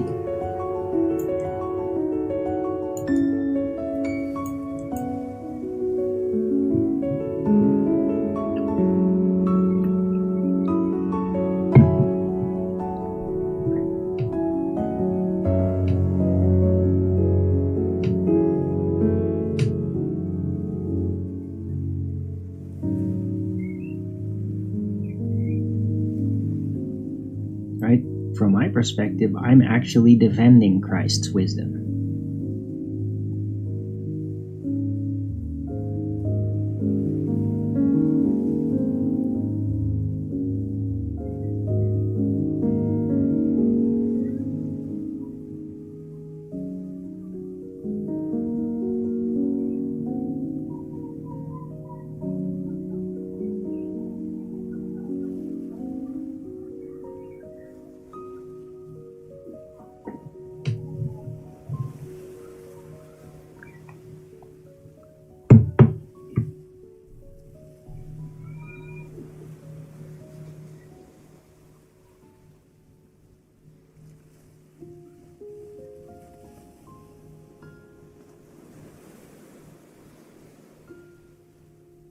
Yeah, and nobody was liking that guy just rambling on over and over again, trying to shame me and all that for not following his cultish convictions, and that he couldn't even imagine that I was doing that. Like, yeah, that's all bullshit. Like, you're not gonna shame me. It doesn't work. I have went through the argumentations of all this in the past, and I don't feel the need to do it all over again.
what you're talking about.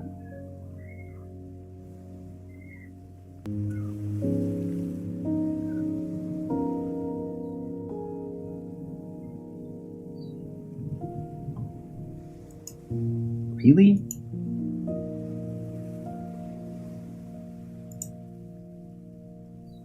I mean, I asked if that is her. I asked her to stop, though.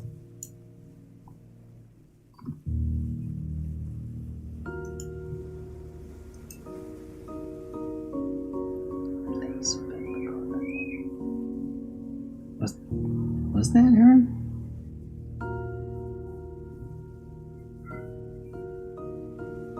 Are you sure about that?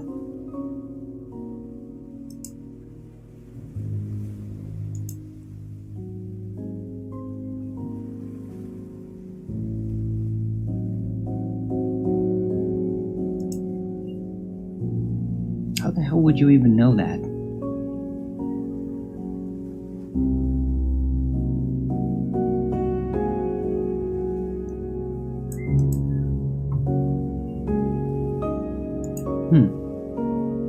Okay.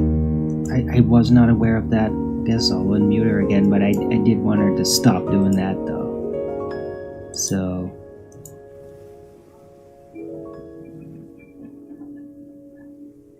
Alright, so I guess that she can be back, but I mean...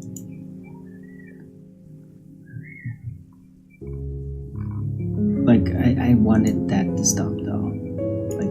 I'm not gonna convert to your form of Christianity. I never will. I'd rather die and go to hell. Never give into that fucking cult thinking, ever. And if that makes you cry or whatever, then do whatever you want. Pray for me, whatever. I'm not gonna become a cult member. So just stop it.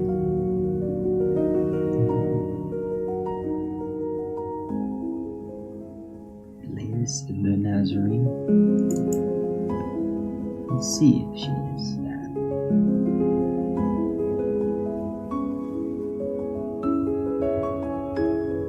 Right. I didn't realize that. She didn't identify herself. Just started talking, so...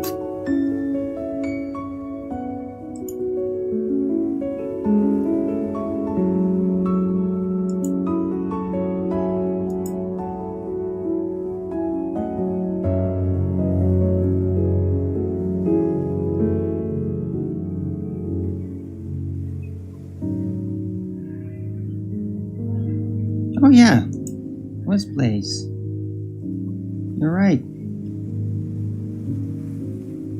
Huh. Okay, good to know. Right, anyway, I unbanned her, but I mean, the conversation had to quit though. It had to stop. It's just tedious.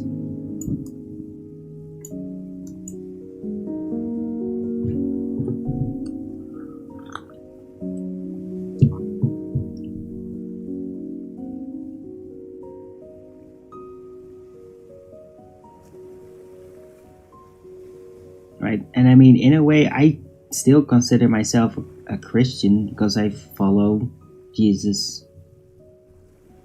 In that sense, it's just I don't think that he is God or all that stuff. Like, that's just no. But that is what people are being taught about it, and yeah.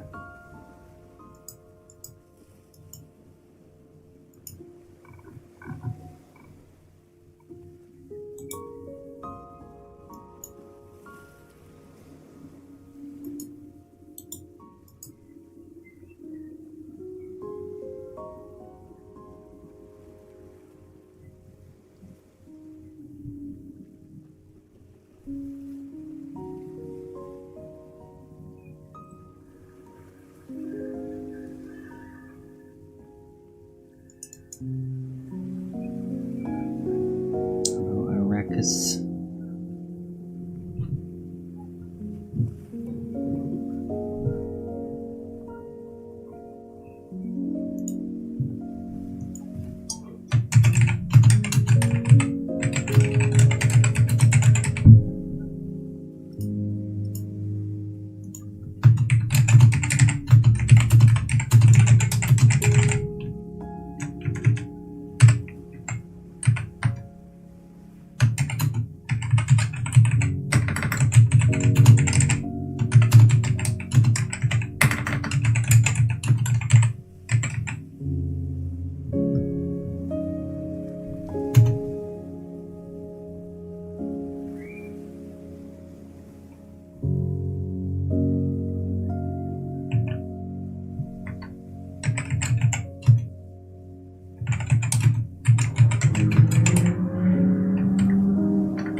Oh, it's okay because I'm a Christian.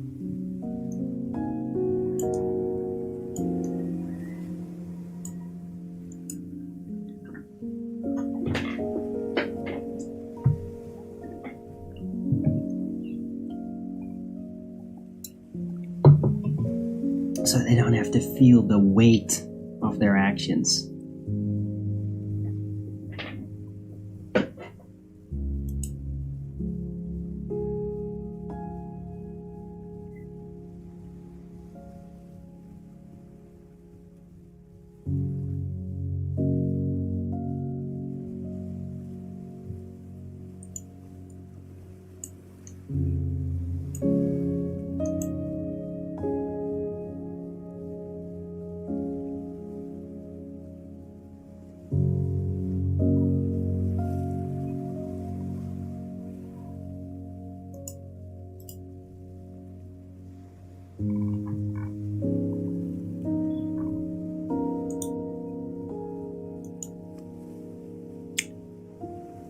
Right, so yeah, Blaze, I mean, I'd love to have a discussion perhaps about the Bible at some point, but indeed, just don't judge me, and then it'll be alright.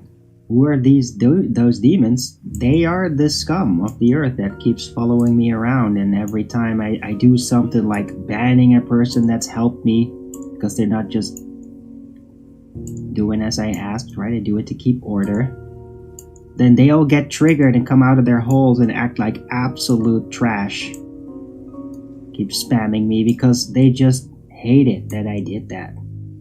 Because I shouldn't be allowed to ban anybody for any reason, even if they just talk absolute shit.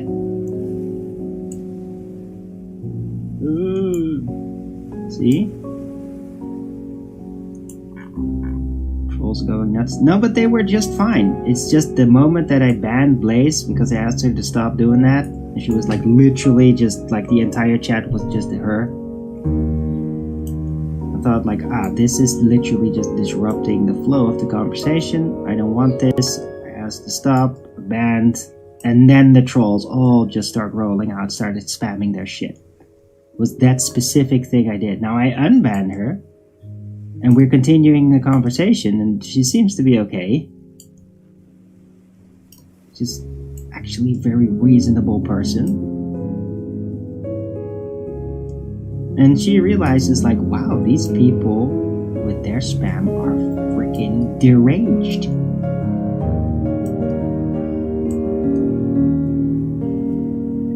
Yeah. This is the shit I have to contend with.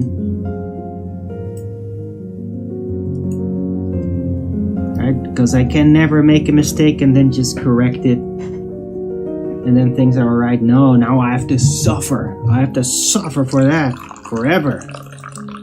Right until they're all satisfied. Satisfied that I've been punished enough for my terrible, evil behavior. Oh, see that? See?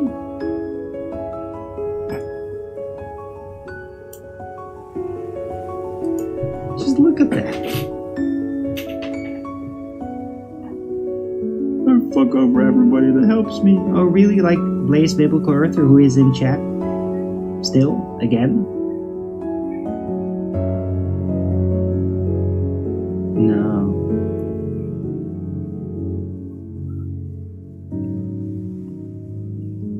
The delusion online, interesting. Unbanned her for future donations. No, I unbanned her because I didn't realize that she had helped me. If somebody helps me like that, then that deserves leniency.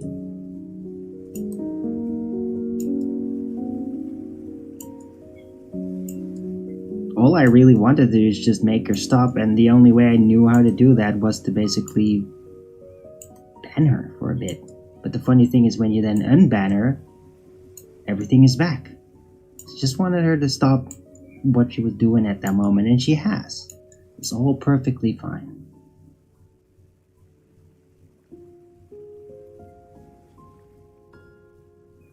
Right, Blaze Biblical Earther? I mean, no hard feelings, I hope. We helped you. Oh, you have. Wow. Yeah, you're helping me a lot with your absolute trash. Yeah, no. Even if you sent me money at one point for whatever reason, that doesn't justify when you then just keep coming back just to talk shit about me all day long. Yeah, that's not helping. It's you looking for an excuse to be an absolute scumbag. And you don't have that right to do that. Can you time out on Rumble? Yeah, but when I time out, you can't untime it out.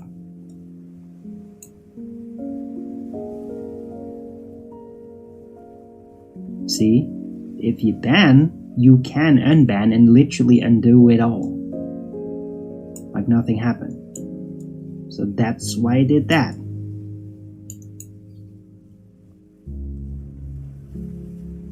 Like, I've not really timed people out here yet. Like, it's not really that functional.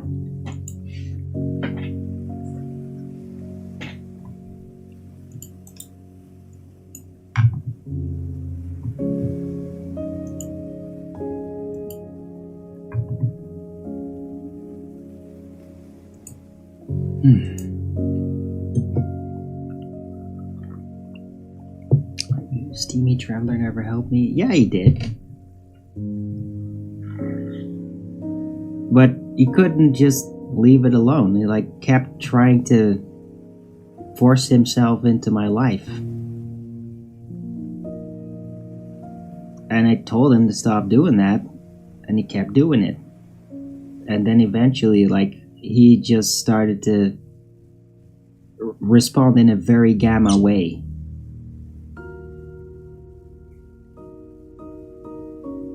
Like, you have to tolerate everything I do. Like, the Steamy Traveler, he basically insisted that I tolerate everything he did, on the off chance that he might support me at some point.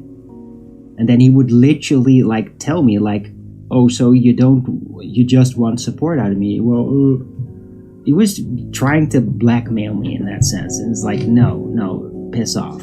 Like, I don't want some manipulative guy that's gonna try to puppet me. Yeah, I don't need any fucking puppeteers. Yeah, somebody sending money does not give you a right to try to puppeteer me. That's not how this works. Because you asked me questions? No, because he was trying to push me in a direction. wanted me to better himself. Yeah, and it's none of his damn business is what it was. Was it friend? No, not really.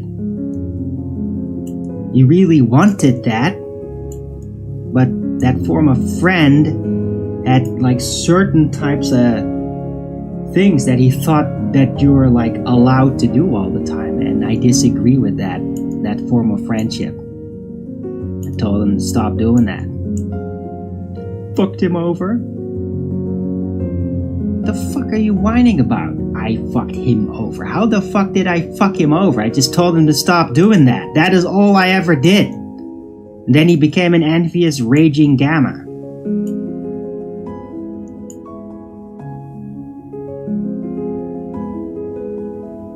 Blackmailing me by basically inferring that if I just didn't let him do exactly what he wanted to do and like tell me how to live and all that he would then no longer support me, and then eventually he basically just never supported me ever again. But he would still like help me with my life when I don't need help with my life from people online like that. I mostly needed support so I could like buy food and keep going. That's what I really needed.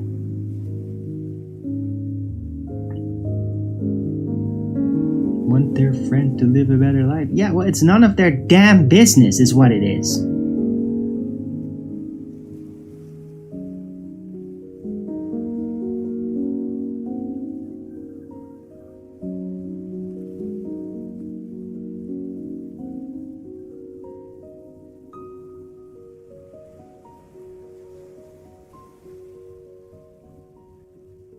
Envious? The fuck are you? Fuck off, Pikey. Fuck off.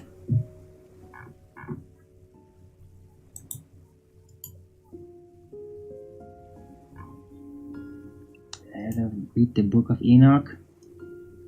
I've watched videos where there was being read from the Book of Enoch. I don't have like a Book of Enoch. Sounds very fascinating though. From what I've heard about it.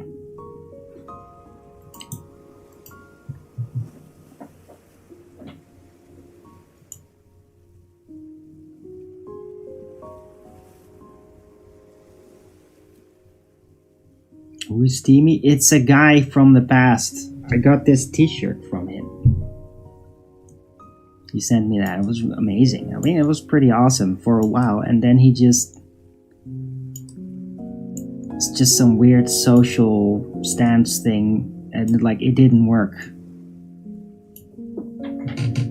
He irritated me a lot with just his stance.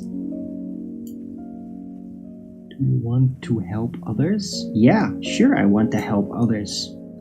I gotta take another 2-minute break. I'll be right back.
people might also want to help you. Yeah, but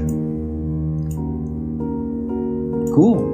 I mean, they try, but when I then tell them, hey, could you please stop doing this specific thing, it's disruptive, and they keep doing it, then they're not being helpful, even though they want to be helpful. Yeah, help that is not helpful is not help. It's just in the way. Just like these troll scumbags. Just keep whining and bitching and getting in my way and in the chat.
Fuck out of here, you goddamn retard, with your stupid spam bullshit. You suck.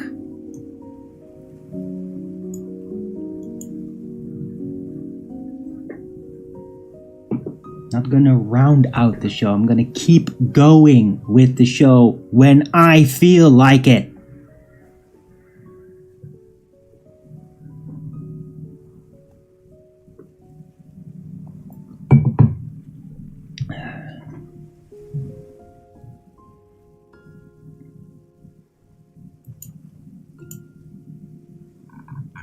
Asking for money. I'm asking for money right now. I'm asking for support for my show. I do really need support to keep going with the show.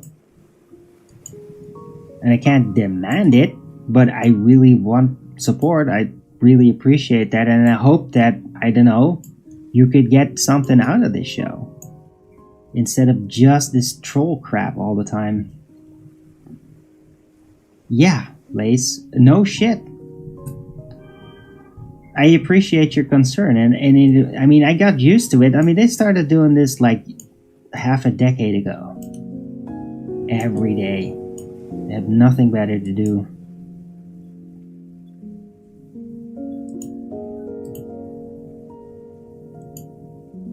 Helping others in the school education.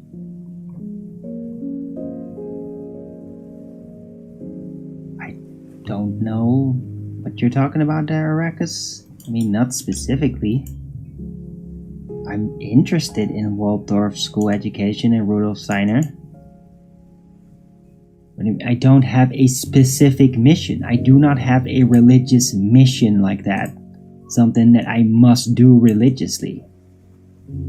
Support as in financial donations through the PayPal. That's what I mean. I need support to get by. How's the job search going? It's going steady, but I mean, it's not really progressing. I haven't really gotten any responses yet.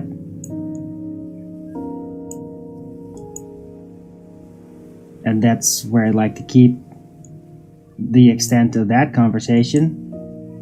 How many years have I been looking? Yeah, not many years. Months now.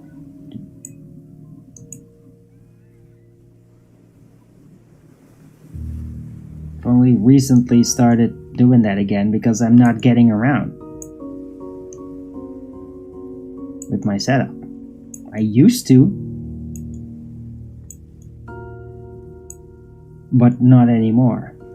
right now I'm in a position where I need financial help to get by and continue being able to eat. Is that the main focus of the world? What are you talking about?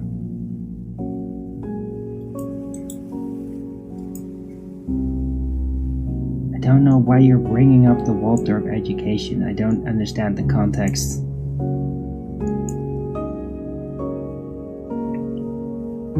Why should people help me when I won't help myself? I'm trying to help myself here. I'm definitely trying.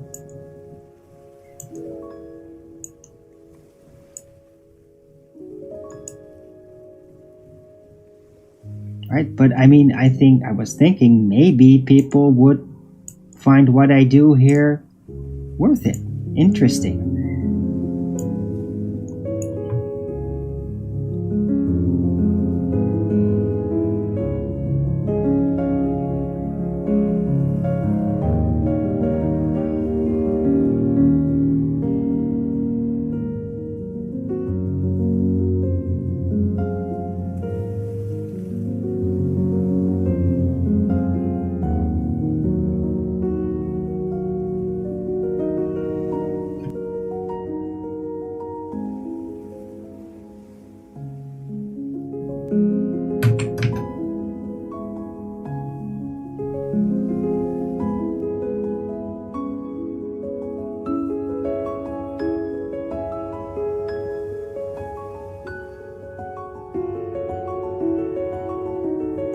Huh. Wow. Okay. Hey, Blaze.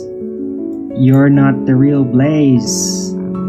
I literally just talked to the real Blaze on Discord and that's not you, so it was all a fucking ruse, you scumbags.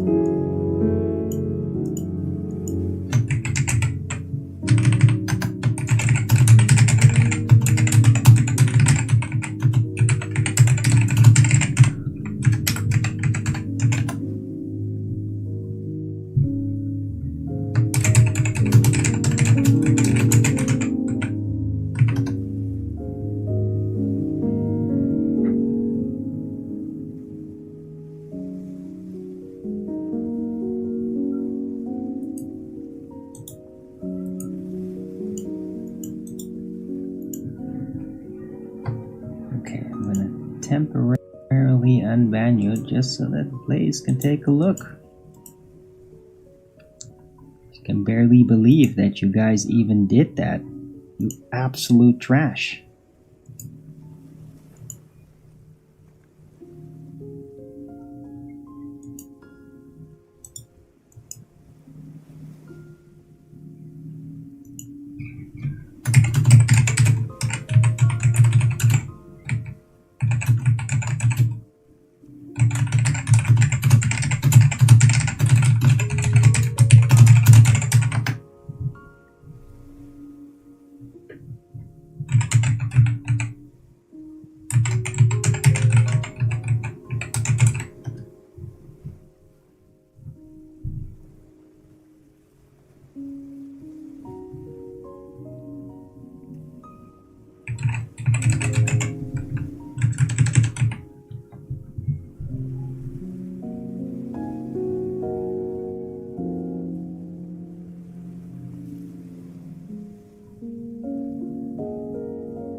Feels really demonic. Seriously demonic.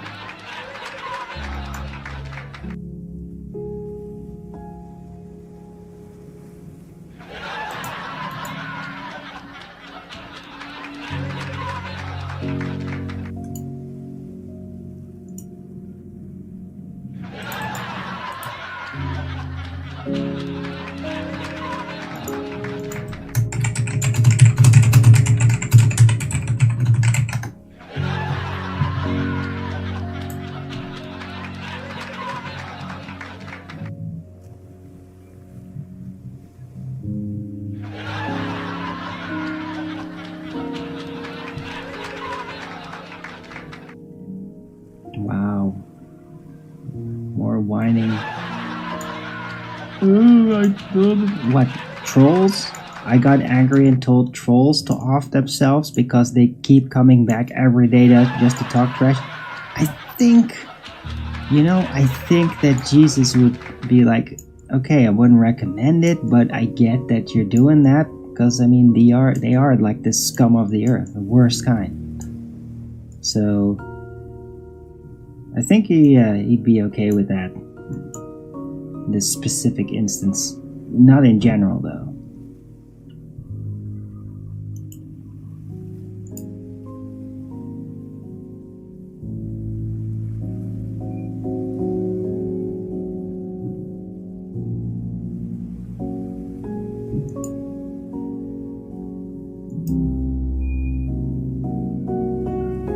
Wow, how dare you, Arwin? How dare you ban the account of somebody that helped you?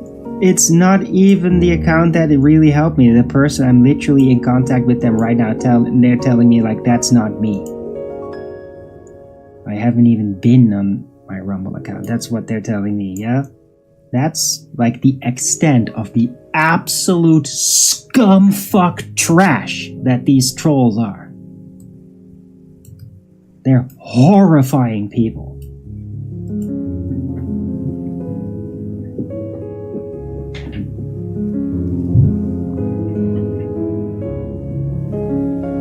Ah, and there's the real Blaze.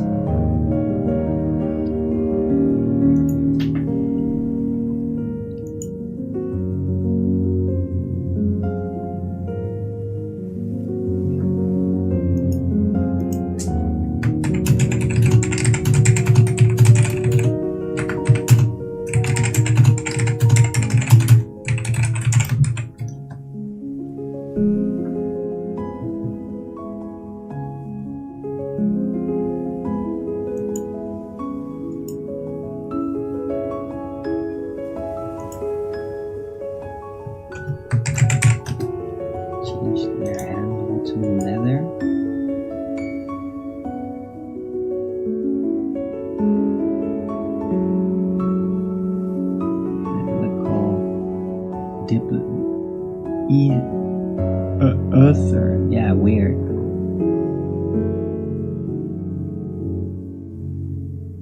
It's not Earther, it's Earther. Wow. I will only ask money.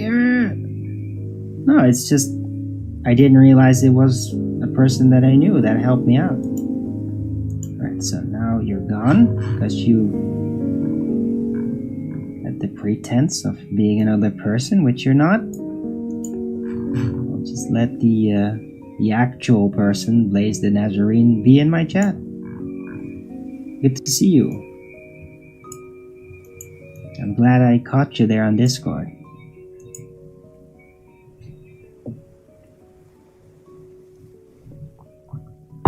Trolls face to face, they're not, no, they aren't tough.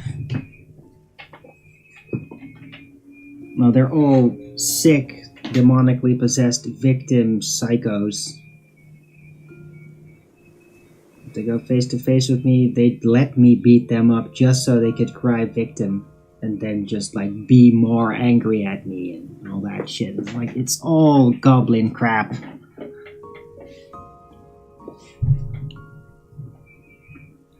You were accused? No, I didn't really accuse you, Blaze. Somebody claimed that was you. And then like, oh, you're so thankless, oh, you just banned your supporter, blah, blah, blah. I had no idea that. Didn't even recognize it. As far as I was concerned, it was just some new person. That's all. I'm glad I contacted you to basically confirm that it was a ruse. It wasn't really you. Is this the real you? What kind of a question is that?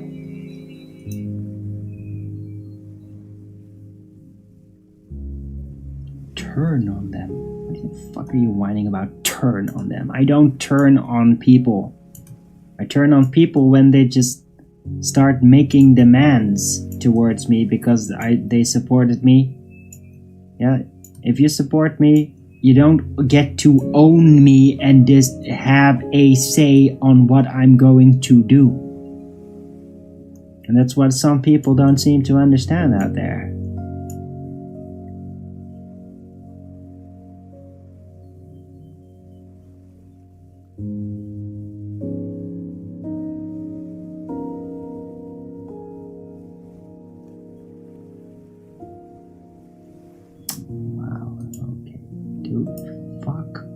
Bitch. Done with your endless whining.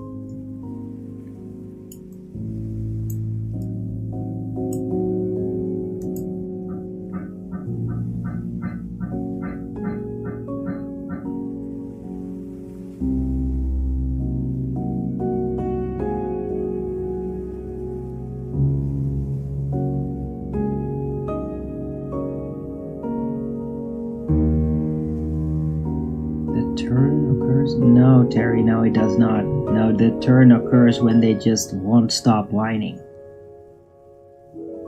And just get negative. That's when the turn happens. It's like one day they just decide they don't like me anymore and now they want revenge.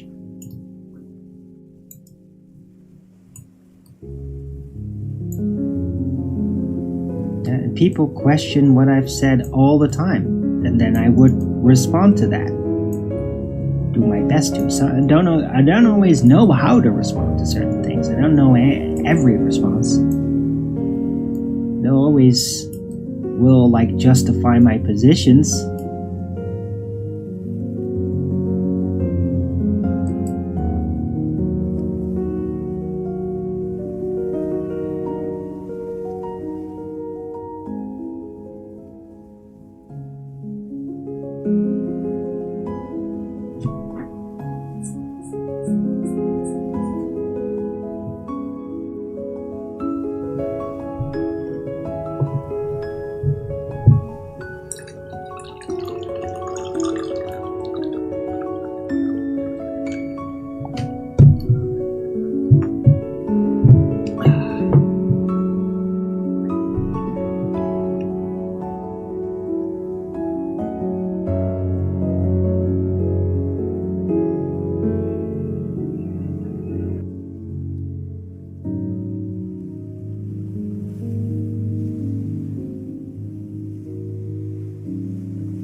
person that I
end stream, it will just keep it open for any continuation.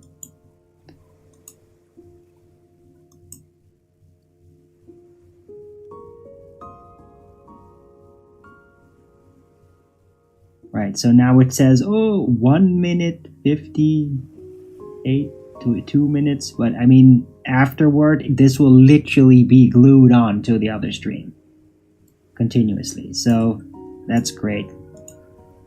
Right, since I restarted everything, I have to now re-add the chat.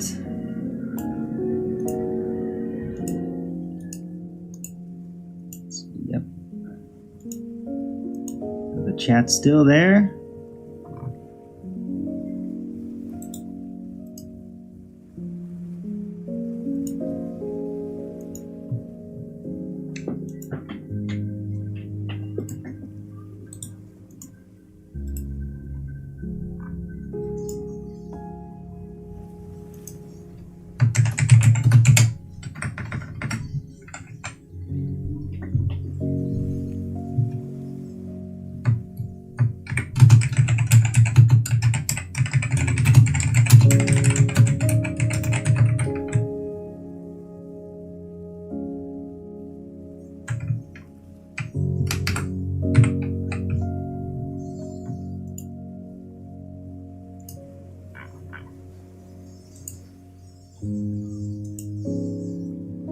Rakesh, you're still there? Yeah, I can read you.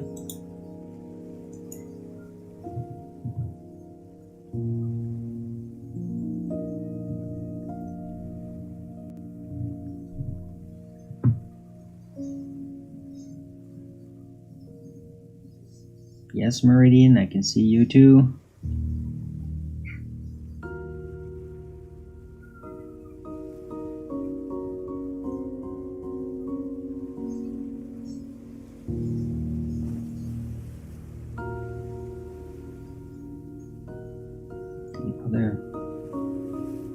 Blaze, the other account didn't appear to do anything wrong from what I read. Well, you have a point there, but it seemed like they were pretending to be you, so...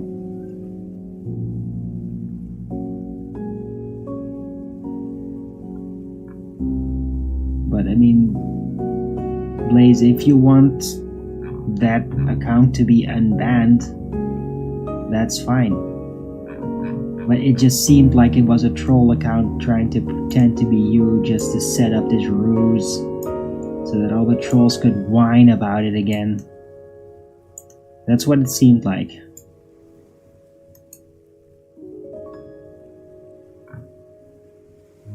How did it stall? It's just the internet just got cut off. You missed your Waldorf questions? No, I did not miss them. I just didn't really understand how Waldorf was involved in anything. The Meridian.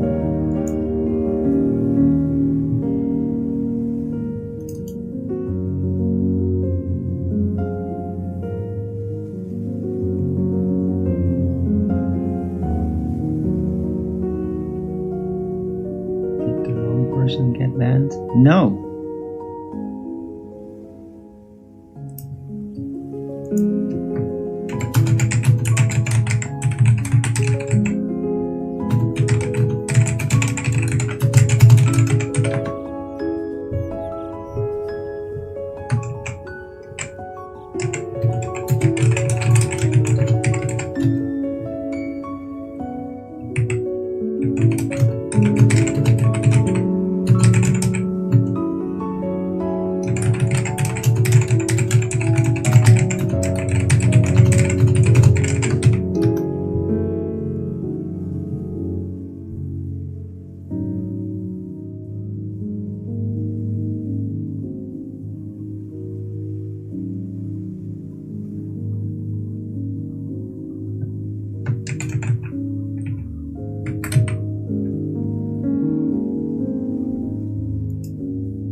Shut the fuck up, retard.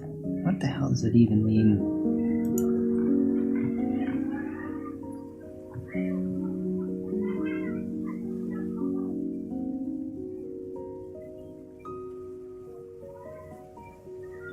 From my experience, entire internet would call trolls. No.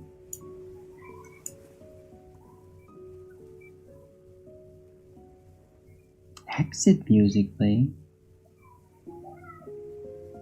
What are you talking about, exit music playing? No, that's in your mind, dude. There was no exit music playing.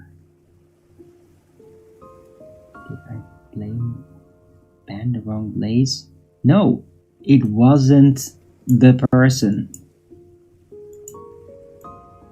The real Blaze literally popped in because I told her over Discord. She said, no, I haven't been anywhere on Rumble for a while. So that person that people are saying isn't me.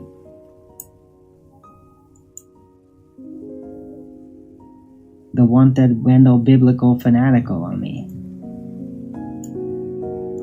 So it was probably a ruse from the trolls who just wanted to create a fake image of Arwin being unthankful and banning the people that support him because they love that idea. They're just like, oh yeah, he hates everybody. Just give him money and then he'll hate you. They want to believe that. So they create fake ruses to make it seem like that's what's happening. It's all lies. It's all disgusting, petty, conniving, really pitiful shit. Now, the real Blaze showed up and like, that's fine.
Yeah, well, then I am not the real Christianity, and that's it.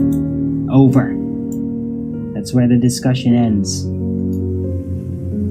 Yeah, if you have to abide by their strictest rules, that is like, or you are with us or you were without us, and then I am without you. I'm not part of that.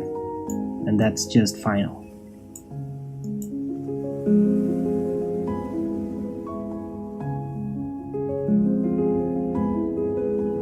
Also want to help me. Well, that's cool. I could use some financial help, right? Please support your local Arwin. And that would be great. But I mean, if you're gonna send me money just so you could like come back a week later and be all angry about it, and then I'm not doing a good enough job, then I mean, don't bother, please. If you actually appreciate what I do, you like me doing this show, and you would like to prevent me to be all starved and complainy for not having food, then either one of those, like, yeah, support me through the PayPal would be great if you can.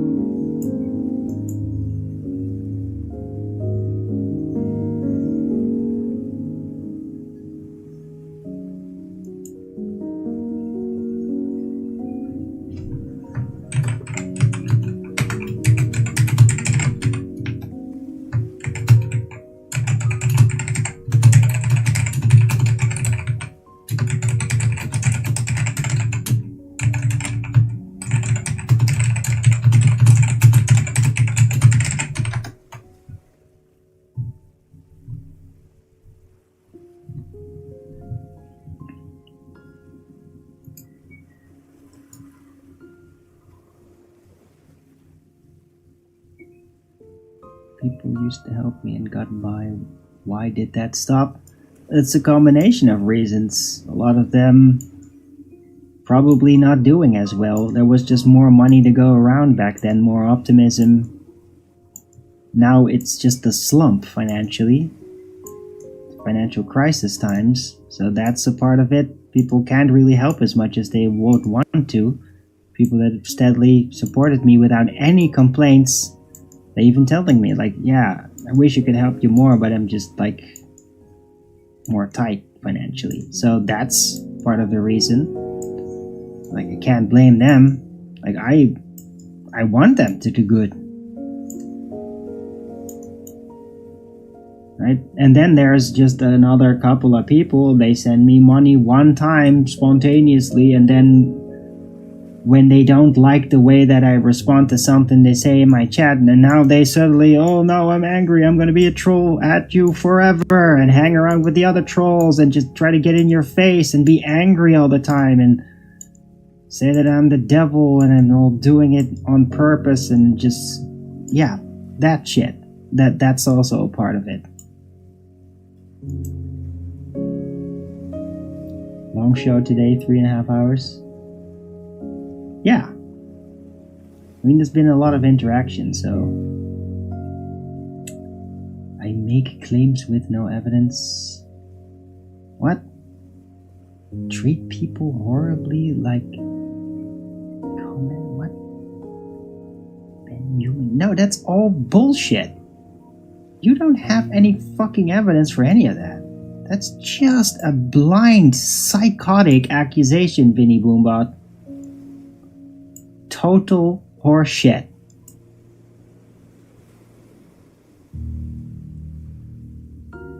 Yeah, well, hey, Bramley, well, fuck you then. And get the fuck out of here. Yeah, if that's gonna be your attitude, then fuck off. Yeah, if you disagree that I deserve support, oh, they have better ways to spend than some bum online, well then fuck you and get the fuck out of here then, piece of shit.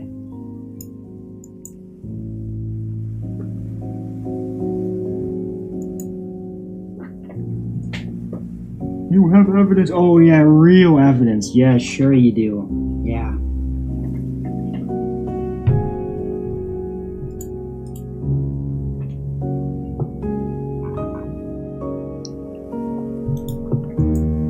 No. No, you don't.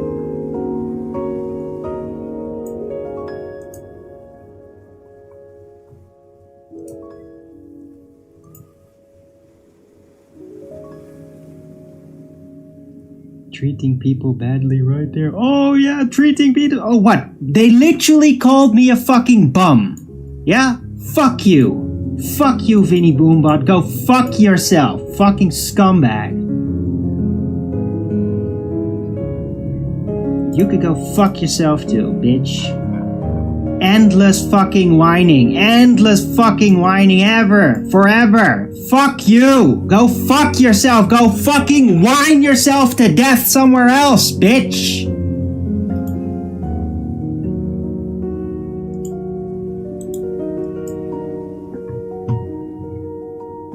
Jesus.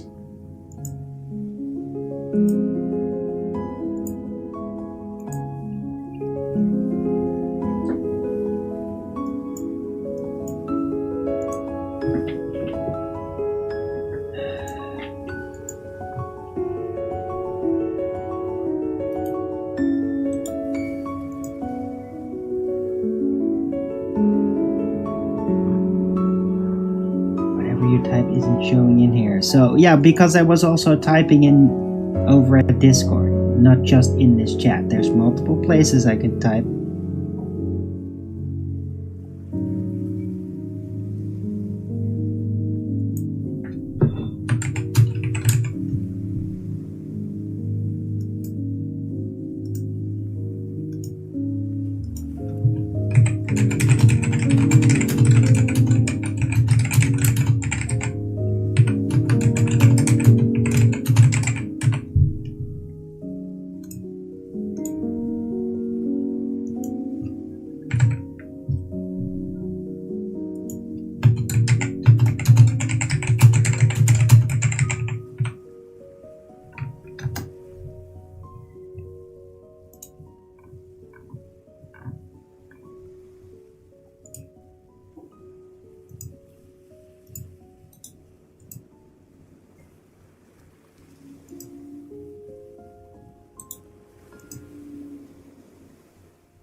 Right, and I hope people appreciate the show and will actually help me out despite like the incessant freaking whining and never-ending complaining bitching of all these fucking trolls.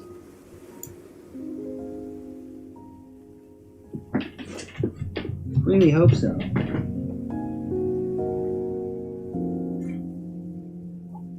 Because I could really use it.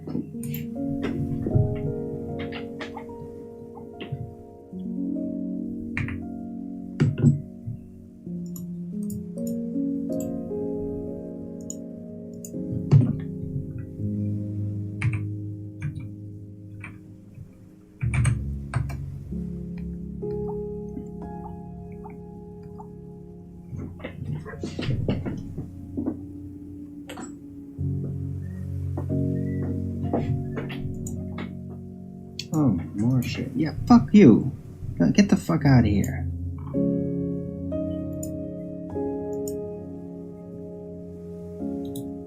Just get a fucking life. Stop whining.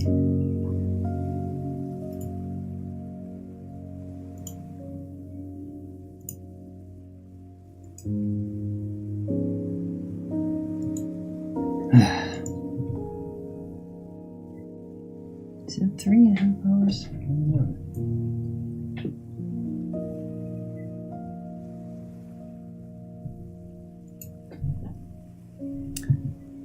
Right. I might as well just round out the show. Seems to be mostly trolls now anyway. Right. So, thanks everyone for coming, the actual people here. Can we talk about one day? Yeah, there was nothing stopping you from talking about it, Arrakis. It's most of them legitimate questions. No, they did not, Terry. No legitimate questions, just stupid ass accusations and just trying to shame me and not legitimate questions. All just whining. Whining and bitching. Not legitimate questions. Yeah. And I'm not gonna define troll for you.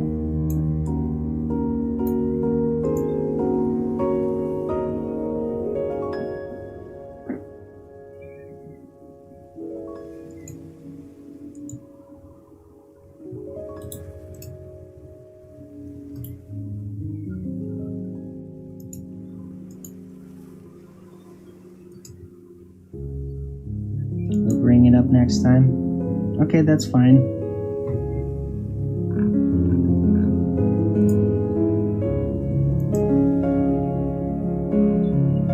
Right.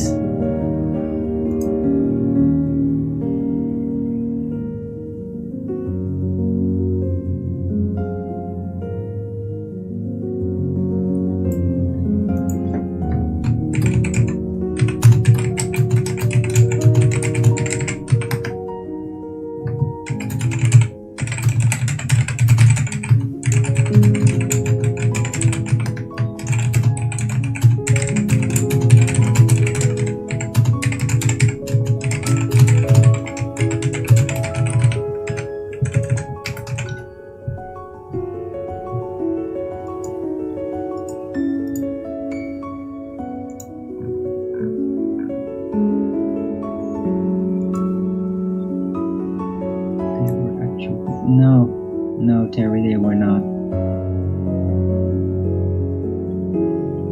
I mean, somebody literally just using the same name with different numbers. That they're not actually people.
Right, I am rounding out the show, so I guess there is not going to be an inquiry from Maracas about the Waldorf school, so I'm just going to round it out. Thanks everyone for coming. I hope you liked this show. If you did, then please don't forget to Rogan's it up, and if you haven't already, follow me here on Rumble and be here when I'm going live, which is normally 2 p.m. Amsterdam time every day. And please also do support me through the PayPal, Patreon, Gifts and Go, links are in the description.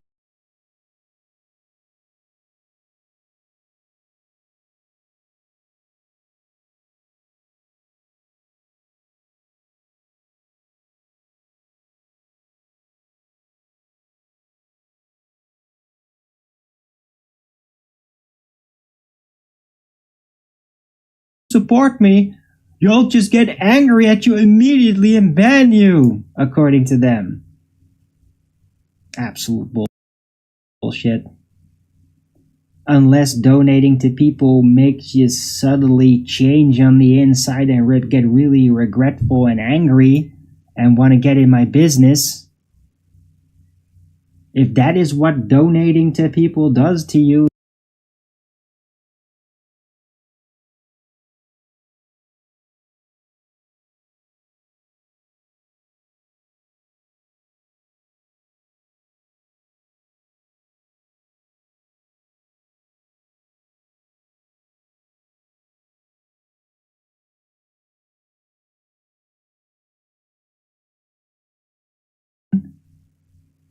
on a Saturday.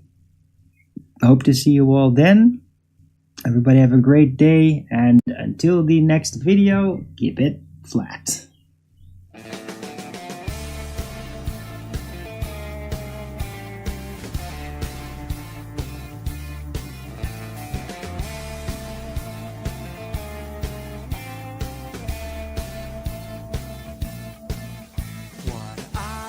Shadows protecting his fellows from sun up to the moon on his back. Send the villains to Hades, a hit with the ladies, a stallion in the sack. You can't get your laugh back when right follows left, Jack.